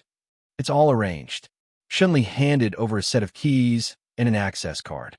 It's a 3-bedroom apartment with a yard on the first floor in Emerald City Phase 3. It's fully furnished, and the wheelchair can be pushed directly into the yard. In addition, the best rehabilitation caregiver from the city hospital has been hired to take care of the old lady around the clock. Lu Ming took the keys and tossed them directly to Chen Kai. Chen Kai caught it instinctively and stood there stunned. You can stay in the house for now. The caregiver will look after the old lady's illness. You can go to work without worry. Lu Ming looked at him. I've already had someone take care of your son's school registration. He can go directly to experimental elementary school next Monday to enroll. A scholar will die for one who understands him. The two things Chen Kai valued most in his life were his elderly mother and his child, and now Lu Mingquan has taken care of them for him. It's no exaggeration to say that Chen Kai would now be willing to take a bullet for Lu Ming. Mr. Lu, my life is yours from now on. I don't want your lives. Lu Ming smiled. If you take their lives, how will you work for me? I want you to keep a close eye on my family and key employees. Starting today, you will be divided into 3 groups, working in shifts 24 hours a day to do everything in your power to ensure the safety of personnel. Understood. The 16 men roared in unison, their voices making the glass in the hall vibrate. Lu Ming waved his hand and turned to walk towards the Maybach outside the door. Fong Hung quickly followed and opened the car door. As the car started, Fong Hung glanced at Lu Ming in the rearview mirror. He had seen many leaders in the army, some who relied on scolding, some on punishment, and some on empty promises. But Lu Ming was different. He genuinely gave it to them. I'd be embarrassed to give it to you without working myself to the bone. He knew that from this moment on, Chen Kai and his group would not hesitate to brave mountains of knives and seas of fire to help Lu Ming. Shishan Hot Spring Village. The excavators roared. Qin Yi, holding the blueprints, frowned and strode up to Lu Ming. President Lu, the progress has stalled. Qin Yi pointed to the old house in front of them. The houses in the village need to be preserved in their original state, so heavy machinery can't get in. The sewage and pipe networks all have to be dug by hand. The amount of clearing work is too much, and we simply don't have enough manpower. How much is missing? Lu Ming asked. At least 300 strong laborers are the most needed. Pipeline excavation relies entirely on manpower, so we need at least 200. 50 bricklayers and 50 carpenters are needed. The reinforcement of beams and columns and the repair of exterior walls of old houses are all handicrafts that cannot be replaced by machines. Lu Ming turned to Shun Li and said, "Post a job advertisement." Shun Li took out her tablet.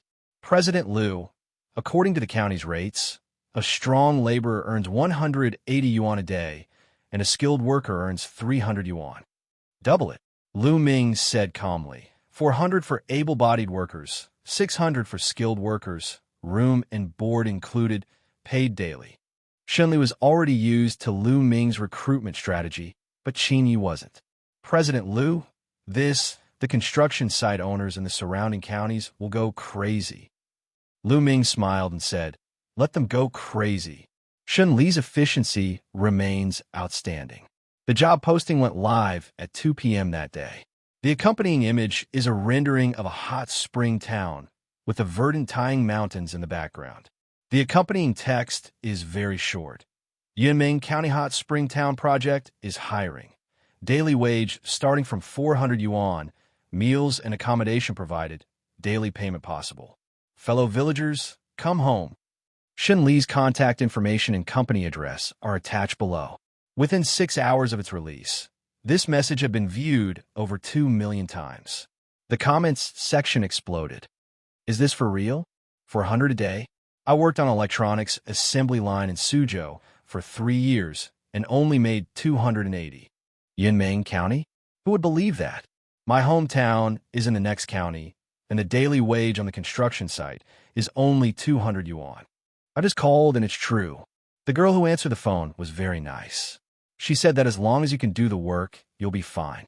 You'll receive 3 days of training, and you'll get paid during the training. Excuse me, is it possible for someone who is 47 years old to go? I'm working the night shift at a factory in Kunshan, and after seeing this, I completely lost it. Brothers, I know people in Yunming County.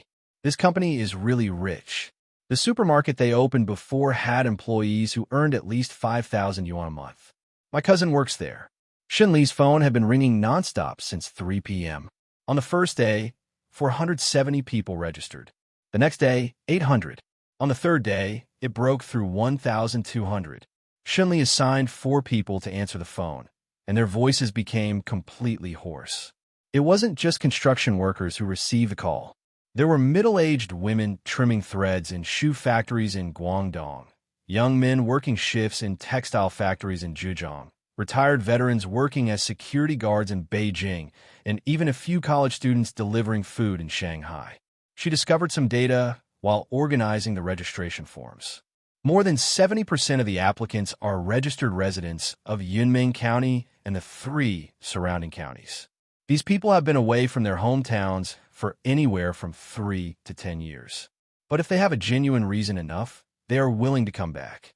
When Shun Li sent the data to Lu Ming, she added a sentence. President Liu, the hot spring town is not yet completed, but people have already started to return. Lu Ming didn't say much, put his phone back in his pocket, and walked towards the construction site. Amid the roar of excavators, the soil churned and the trench took shape. In April, at the foot of the Taiyang Mountains, vegetation grows wildly. Yiming Hotel, 3rd floor. The atmosphere in the temporary office was extremely oppressive. Gao Jianping, head of the National Healthcare Security Administration Surprise Inspection Team, sat behind a desk with a thick stack of ledgers and hard drives in front of him. Team leader Gao, all the data has been recovered. A team member, his face ashen, handed over a summary report. Gao Jianping opened the report. Jisher Pharmacy not only swapped out a large number of medicines, but also organized staff to go to the countryside for a long time to collect the rural elderly's new rural cooperative medical insurance cards under the pretext of free physical examinations and free eggs, and then swipe them in bulk. The team member's voice trembled. We checked the hidden database in the background and found that in the past year alone, Jisher Pharmacy was suspected of embezzling as much as 8 million yuan from the National Medical Insurance Fund. 8 million is a staggering sum in Yunming County, a poor county with tight finances. That's not all, the team member continued. There's a complete chain of vested interests behind this. Hospitals issue false prescriptions, and insiders in the Medical Insurance Bureau illegally give the green light. Without such protection, this scale of cash-out simply couldn't operate. Gao Jianping closed the report, took off his reading glasses, and rubbed his temples. Outside the window, the night sky over Yunming County was as black as ink. Continue the investigation, go back 10 years. News of a 10-year retrospective investigation spread like wildfire. Lu Ming was on his way to the hot spring town when the door was pushed open and Fang Yu strode in. She locked the door behind her and threw her briefcase on the sofa. Something's happened. Fang Yu walked to the desk and braced her hands on the surface. What's wrong? Lu Ming asked. My uncle just called, Fang Yu said. The National Healthcare Security Administration Surprise Inspection Team has set the tone. They'll investigate back 10 years. Lu Ming's eyes narrowed. It's not just Jisher Pharmacy, Fang Yu continued. The president of the County People's Hospital, several vice presidents, and the director of the pharmacy department were all summoned to the Yunming Hotel for questioning. The head of the settlement department of the County Medical Insurance Bureau was taken away last night. Lu Ming frowned. 10 years. Jisher Pharmacy has been open for almost 10 years. How much medical insurance fund did Su when misappropriate over the past 10 years? How much illicit exchange of benefits is involved? Once verified, this is not a problem that can be solved by fines and the return of stolen goods. He wasn't heartbroken. The Su family deserved their fate. What worried him was the Su family's reaction. What would someone do if they knew they were going to die? A corner dog will jump over the wall. Su is now like a mad dog driven into a dead end. All his social connections and power barriers are collapsing, and when the rules can no longer protect him, he will break them. Fang Heng, Lu Ming suddenly spoke. Outside the door, Fang Heng immediately pushed it open and came in, standing ramrod straight. President Lu. Lu Ming stood up, his gaze icy. Notify Chun Kai to raise the security level to the maximum. From now on, my parents' house, my third uncle's house, and the residences of you key personnel must be under 24-hour surveillance without any blind spots. Fang Heng's expression hardened. Understood. Tell Chun Kai, no matter who comes, no one is allowed to enter. Anyone who tries to force their way in, restrain them immediately. If anything happens, I will take responsibility. Yes. Fang Heng turned around and strode out the door. Fang Yu looked at Lu Ming and felt an unprecedented sense of oppression.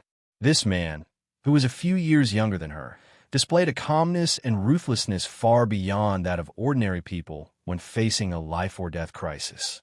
After giving instructions to Chun Kai and the others, Fang Heng returned to his office. Lu Ming said to Fang Yu, "Don't go running around these next few days unless you have to."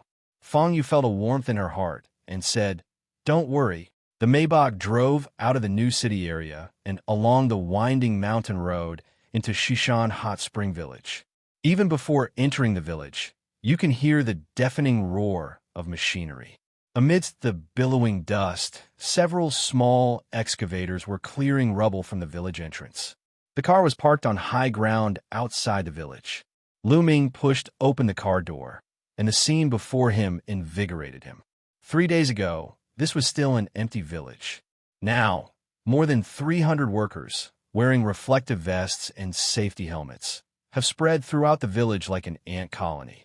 In front of the old house on the right, dozens of bricklayers are erecting scaffolding in preparation for reinforcing the load-bearing walls with steel structures.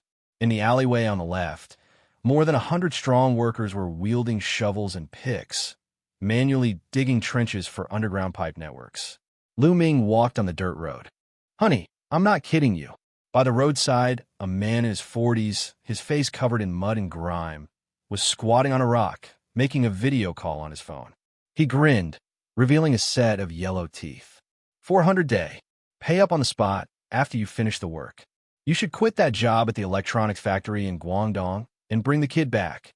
A big boss has invested in our county now. Good days are coming. The man hung up the phone, spat into his palm, picked up the shovel, and continued digging. Full of energy. Lu Ming saw this but didn't stop. Qin Yi ran over from the front, holding a roll of blueprints in his hand, his safety helmet covered in dust. "President Lu." Qin Yi wiped his sweat, his voice excited. "With the people here, the work can get going." All 320 people are divided into groups. The pipeline excavation is twice as fast as expected. Lu Ming looked at the pipe trench on the ground. Can the quality be guaranteed? Absolutely no problem. Qin Yi unfolded the blueprints and pointed to the red lines on them. "I've had the old trees and ancient wells in the village protected with fences. All the pipelines have been bypassed from the foundation. Among these returning workers, many are veteran craftsmen who have been doing this for over a decade. Their bricklaying and carpentry work is even more meticulous than that of machines." Lu Ming nodded. "Listen carefully. The workers' wages must be paid to them every day before sunset, not a penny less. We cannot withhold money from them. Once this foundation is firmly established, a steady stream of workers will return to their hometowns. Qin Yi thumped his chest loudly. Don't worry, President Liu. Taiyu Real Estate will never do anything like that would leave no descendants. Lu Ming stood on high ground, overlooking this land. Only when the numbers in the system are transformed into the bricks and tiles before our eyes, into the banknotes in the workers' pockets, and into the lifeblood of this county, will it have true meaning. 3 p.m., Old Town, Courthouse Staff Quarters. Fang Wan stood in front of the dressing mirror, straightened her burgundy silk scarf, and smoothed her hair. She wore light makeup and a dark floral cheongsam today, making her look cheerful and radiant. On the coffee table in the living room were 2 bottles of Matai, 2 packs of Zhonghua cigarettes, and a beautifully packaged box of wild ginseng from Changbai Mountain. These are all precious things that her husband, Zhao Guoji, usually wouldn't touch. Old Zhao, I'm off. Fang Wan called out towards the study. Zhao Guoji came out wearing his reading glasses. Looking at the gifts on the ground, he felt a pang of heartache. These gifts are too extravagant. It's not even close to being finalized yet. What do you know? Fang Wan rolled her eyes at him. The more I look at Lu Ming, the more I like him. He's so young, yet so steady and reliable. He's built such a successful career, and he's still so down to earth. Our Yu has such a cool and aloof personality. She needs a man like him who can keep things under control. I'm going to his house today to sound him out. If his parents are easy to talk to, then this is halfway done. Zhao Guoji sighed. Don't play matchmaker. Yu will be furious with you if she finds out. Let her worry about it. I'll take care of mine. Fang Wan happily left the house carrying the gifts. She had already found out Lu Ming's address long ago. As Fang Wan walked, she mentally planned what to say when they met. Oh, Brother Lu, Sister Wang, I'm Fang Yu's aunt. I often hear my Yu mention Lu Ming. The more she thought about it, the more she felt this marriage was a perfect match, and her smile almost reached her ears. However, before she even reached Lu Ming's door, she was forced to stop. 2 people were standing not far from the entrance. He wore a black training uniform, had a buzz cut, crossed his arms in front of him, and stood ramrod straight. One was standing against the wall, and the other was blocking the middle of the road. Fang Wan's smile froze on her face. She subconsciously looked to her left and right to make sure she hadn't gone the wrong way. Hello, I'm looking for Lu. Fang Wan was greeted with a gesture of rejection. This is a sensitive area of the Lu family. Unauthorized personnel are not allowed to approach. Please leave as soon as possible. Fang Wan stood there, stunned. She's lived most of her life. What hasn't she seen? My husband, Zhao Guoji, served as the president of the court for over 20 years. People from all walks of life come and go from the court's residential compound. But she had never seen such a display before. Ordinary people don't stand guard at their doorsteps. She didn't know what had happened, but her intuition told her that she couldn't cause trouble for Lu Ming at this time. The news that the investigation was going back 10 years had also reached the Su family. Su Guodong stubbed out his cigarette on the sole of his shoe, stood up, and walked into the main room. The wardrobe in the inner room is an old-fashioned 3-door mahogany cabinet, with a hidden compartment behind the right-hand door. He took out the cloth bundle, placed it on the bed, and opened it. 50 gold bars, each weighing 500 grams. This is our family's wealth. Su Guodong picked out 25 pieces, then rewrapped the rest and put them in the wardrobe. Suwon was in the living room, with several sheets of paper spread out on the coffee table in front of him, covered with names and phone numbers. He smoked one cigarette after another, and the index and middle fingers of his right hand were charred yellow from the smoke. Vinaya. Su Guodong placed the cloth bag on the coffee table, the gold bars hitting the glass surface with a dull thud. Suwon glanced at the cloth bag, then at Su Guodong. 25 of them, worth over 10 million at the current market price. Su Guodong's voice was calm. Take these before the border control order comes down, fly to the United States, settle down there, raise your child to adulthood. Don't come back. Suwon did not reach out. Dad, I'm not leaving. If you don't leave, You're doomed, Su Guodong roared. They're investigating for 10 years. This isn't something money can buy. They're going to do a systematic cleanup. Su Wen looked up, her eyes filled with worry for her father. Dad, if I run away, what will you do? It's easier for me if you run away, Su Guodong said. The Medical Insurance Bureau can't reach the education system. Su Wen's lips moved, but he didn't make a sound. Can even a father and son abandon each other when disaster strikes? Besides, do you think I don't know how many gold bars you have? What's the point of only giving me half? I'm not leaving, Dad. It's not over yet. What exactly do you want? Su Guodong was about to curse. Su Wen pushed the papers on the coffee table over.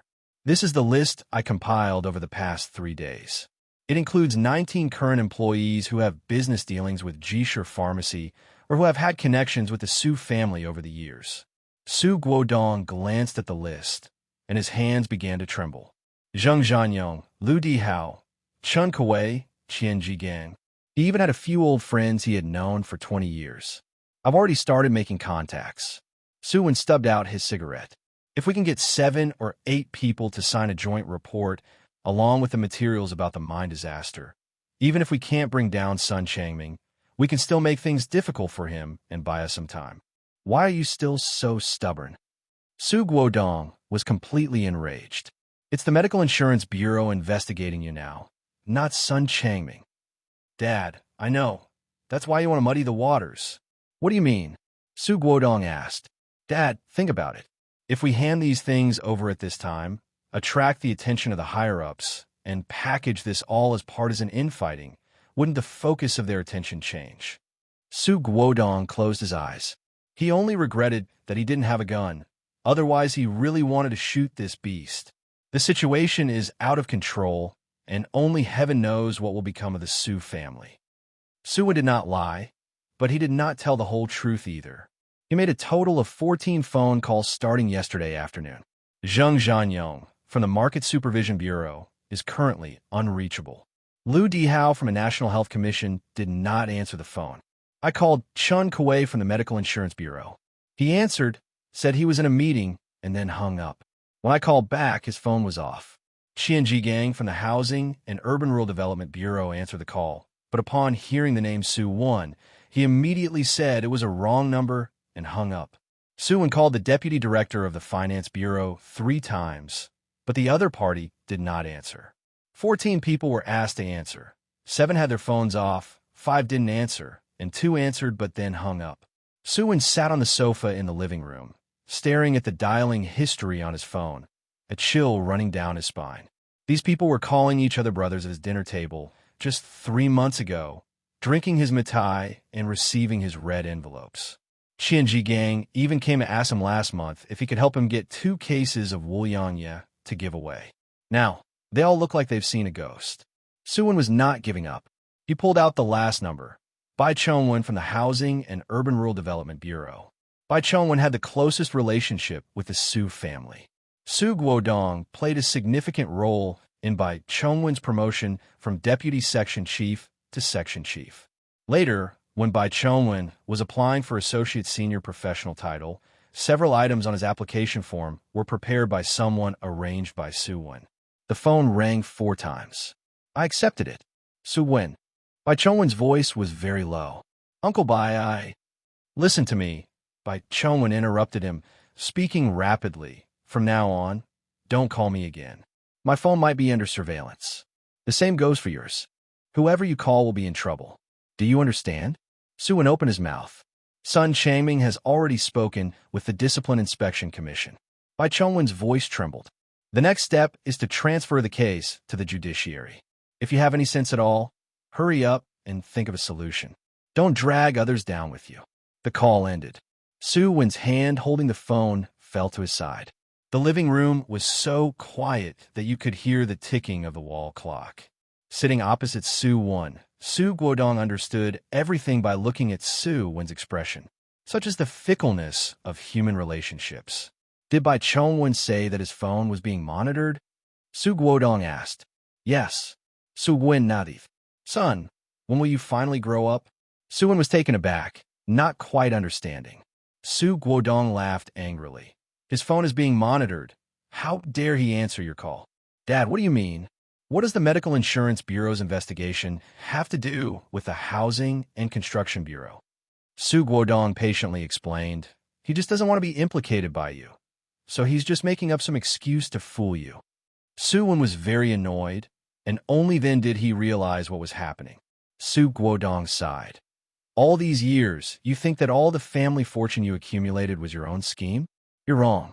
In the eyes of these old foxes, you're too green. It's not that you're so capable. It's because your father and I are in this position, and because your grandfather's influence hasn't completely dissipated. That's why they're willing to play along with you. Su-wen scratched his head. He wasn't unaware of these things, but so many years of smooth sailing had made him forget the cruelty of struggle. When people are in favorable circumstances, they tend to overestimate their own abilities. He touched the gold bar. It felt icy cold. Seeing this, Su Guodong said, "Take these and leave quickly. Remember, as long as the green hills remain, there will always be firewood." Su-wen nodded and said, "Dad, I will leave. I won't be a burden to you. But before I go, I'm going to take a few of them with me." New city building. The sky outside the window darkened. A heavy rain is brewing. Inside the office, Lu Yuan placed a stack of financial statements on the table, while Shunli stood beside her, holding a tablet computer. Work report complete. The first rumble of thunder sounded outside the window, and large raindrops pounded against the glass with a crackling sound. Lu Yuan glanced out the window, then turned to look at Lu Ming. "Brother," Lu Yuan lowered her voice, "the Medical Insurance Bureau is investigating for 10 years straight. The Su family is definitely finished this time. Will Su-wen do something desperate?" Lu Ming picked up his teacup and took a sip of warm tea. "He's already jumping." Lu Ming put down his teacup. A person who is used to using power to make money will not reflect on his actions when that power collapses. He will only feel that the world has wronged him. "I've thought about his next move." Lu Yuan and Shunli both looked at Lu Ming. Su-wen has filed a formal complaint against Sun Changming, and he has materials related to the mining accident from back then. He knows he is doomed, so he wants to drag the entire Yunmeng county bureaucracy down with him. He wants to muddy the waters and divert the Medical Insurance Bureau's attention to political infighting. This is his only chance of survival. Will Secretary Sun be in trouble? Shunli asked. "There will be trouble," Lu Ming replied. "But since Sun Changming dared to use a knife, it means he was prepared to prevent a stampede. The fact that the higher-ups sent the Medical Insurance Bureau directly down is a statement in itself. Su-wen's letter of complaint may not even get through." Lu Yuan swallowed hard, then raised her right hand and made a throat-slitting gesture. "Brother, what if he goes completely mad and tries to?" Lu Ming laughed. "That's rebellion. Anti-corruption requires evidence, but suppressing rebellions only requires coordinates." "Then who will he target?" Shunli asked. "Don't touch me." Lu Ming straightened up. He walked over to the sofa, sat down, and took out his phone. "Fong Hung, come up here." A minute later, Fong Hung pushed the door open and came in. His training uniform was still damp from outside. "President Lu." Fong Hung stopped. "How are things going with Chun Kai's side?" Lu Ming asked. "All in position," Fong Hung reported. "We've deployed hidden sentries at Uncle and Aunt's house, Uncle Jianjun's house, and the residences of Lu Yuan, Shun Li, and Fong Yu. They're on 24-hour shifts. If any strangers approach and refuse to leave, we can subdue them within 3 seconds." Very good." Lu Ming looked at Fong Hung. "Also, starting today, add 2 more people to my team. We'll talk about it after this period of time." Fong Hung nodded immediately. "Understood. I'll make the arrangements right away." Fong Hung turned and left. 10 minutes later, Fong Hung led 2 people into the office. Both were in their late 20s. One was burly with a resolute face and a buzz cut, while the other was lean with sharp eyes and large knuckles. "General Liu, Zhang Chong, and Liu Biao," Fong Hung introduced. "They are all retired from the reconnaissance company. Zhang Chong is skilled in close combat, and Liu Biao is proficient in special driving and counter-surveillance." Lu Ming glanced at the 2 of them and said, "All right, you 2 will stay with me for the next few days." "Understood," the 3 said in unison. 10 p.m. The rain showed no signs of letting up. The streets in the new urban area were severely flooded, and small whirlpools formed at the drainage outlets. There were hardly any pedestrians on the street, and occasionally a few cars would speed by, splashing up large sprays of water. After finishing the last data sheet, Lu Ming stood up and shook his head. His blood pressure had risen again after working nonstop for several days. I'm off work and going home. New city building underground parking garage. Fang Heng opened the right rear door of the Maybach, and Lu Ming bent down and sat inside. Zheng Chang opened the passenger door and sat down, while Lu Biao got into the left rear seat, sitting next to Lu Ming. The car doors closed, shutting out the sound of the rain outside, and the carriage was extremely quiet. Fang Heng started the engine. The Maybach drove out of the underground parking garage and merged into the rainy night streets. The windshield wipers were on the highest setting, frantically scraping the windshield. Lu Ming closed his eyes to rest. The vehicle left the new urban area and entered Jianxi Road, which connects to the old urban area. Fang Heng gripped the steering wheel tightly with both hands, his eyes fixed on the road ahead. Zheng Chang sat in the passenger seat, leaning slightly forward, his gaze constantly scanning the left and right rearview mirrors. There's a Jetta behind us. It's been following us for 3 intersections, Zheng Chang suddenly said. Fang Heng glanced at the rearview mirror. I see it. Fang Heng lightly tapped the accelerator. I'll change lanes at the next intersection to test the waters. The Maybach accelerated smoothly. There is a crossroads ahead. The traffic lights flashed green in the rain. Fang Heng turned on his right turn signal, and the vehicle merged into the right lane. In the rearview mirror, the Jetta also changed lanes, closing the distance by more than 10 meters.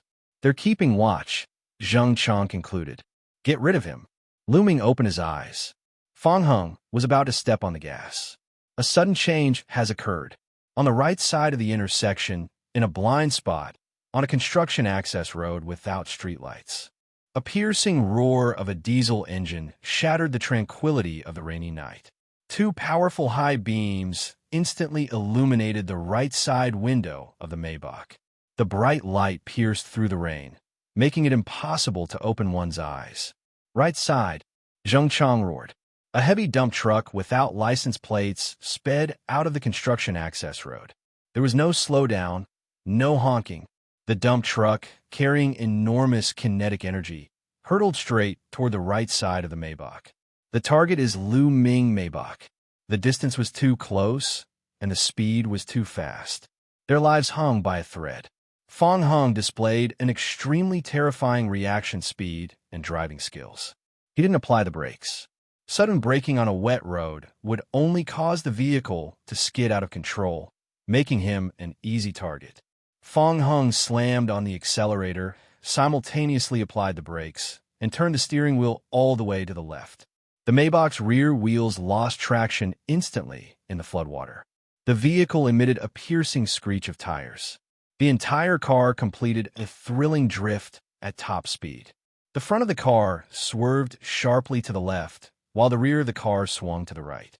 This extreme maneuver completely altered the angle at which the Maybach was subjected to force. Bang! A deafening roar. The dump truck's heavy bumper slammed into the Maybach's right rear fender and trunk. The Maybach, weighing over 2 tons, was sent flying like a toy by the enormous impact. The vehicle spun 2.5 times on the flooded road.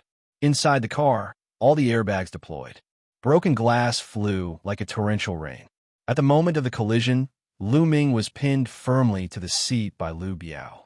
But the enormous centrifugal force and impact still caused his internal organs to churn violently. His head slammed hard against the side curtain airbag. The hypertension, which was already at a critical level, suddenly flared up under the intense impact and extreme emotional stress. Lu Ming felt a loud buzz in his mind.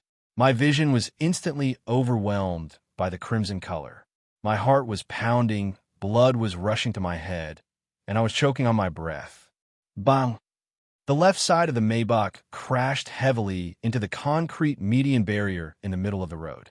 The vehicle finally came to a stop. The hood was deformed, the radiator was cracked, and white steam mixed with rainwater rose up. Fong Heng ripped off the airbag and kicked the car door open. He pulled out his tactical baton and swung it all the way down. "Liu Biao, protect President Liu," Fong Heng shouted sternly. Zheng Chang, who was in the passenger's seat, was covered in blood, but he did not hesitate at all. He used his shoulder to smash open the deformed car door and rolled out of the car. "President Liu! President Liu!" Liu Biao called out anxiously from the back seat. Lu Ming heard Liu Biao's voice, but he couldn't respond. High blood pressure caused brain hypoxia, which made him lose control of his body. He heard Fong Heng's roar in the rain. He heard the sound of leather boots stepping on the puddles. He heard a dull thud as metal collided. Then, endless darkness surged in. Lu Ming completely lost consciousness.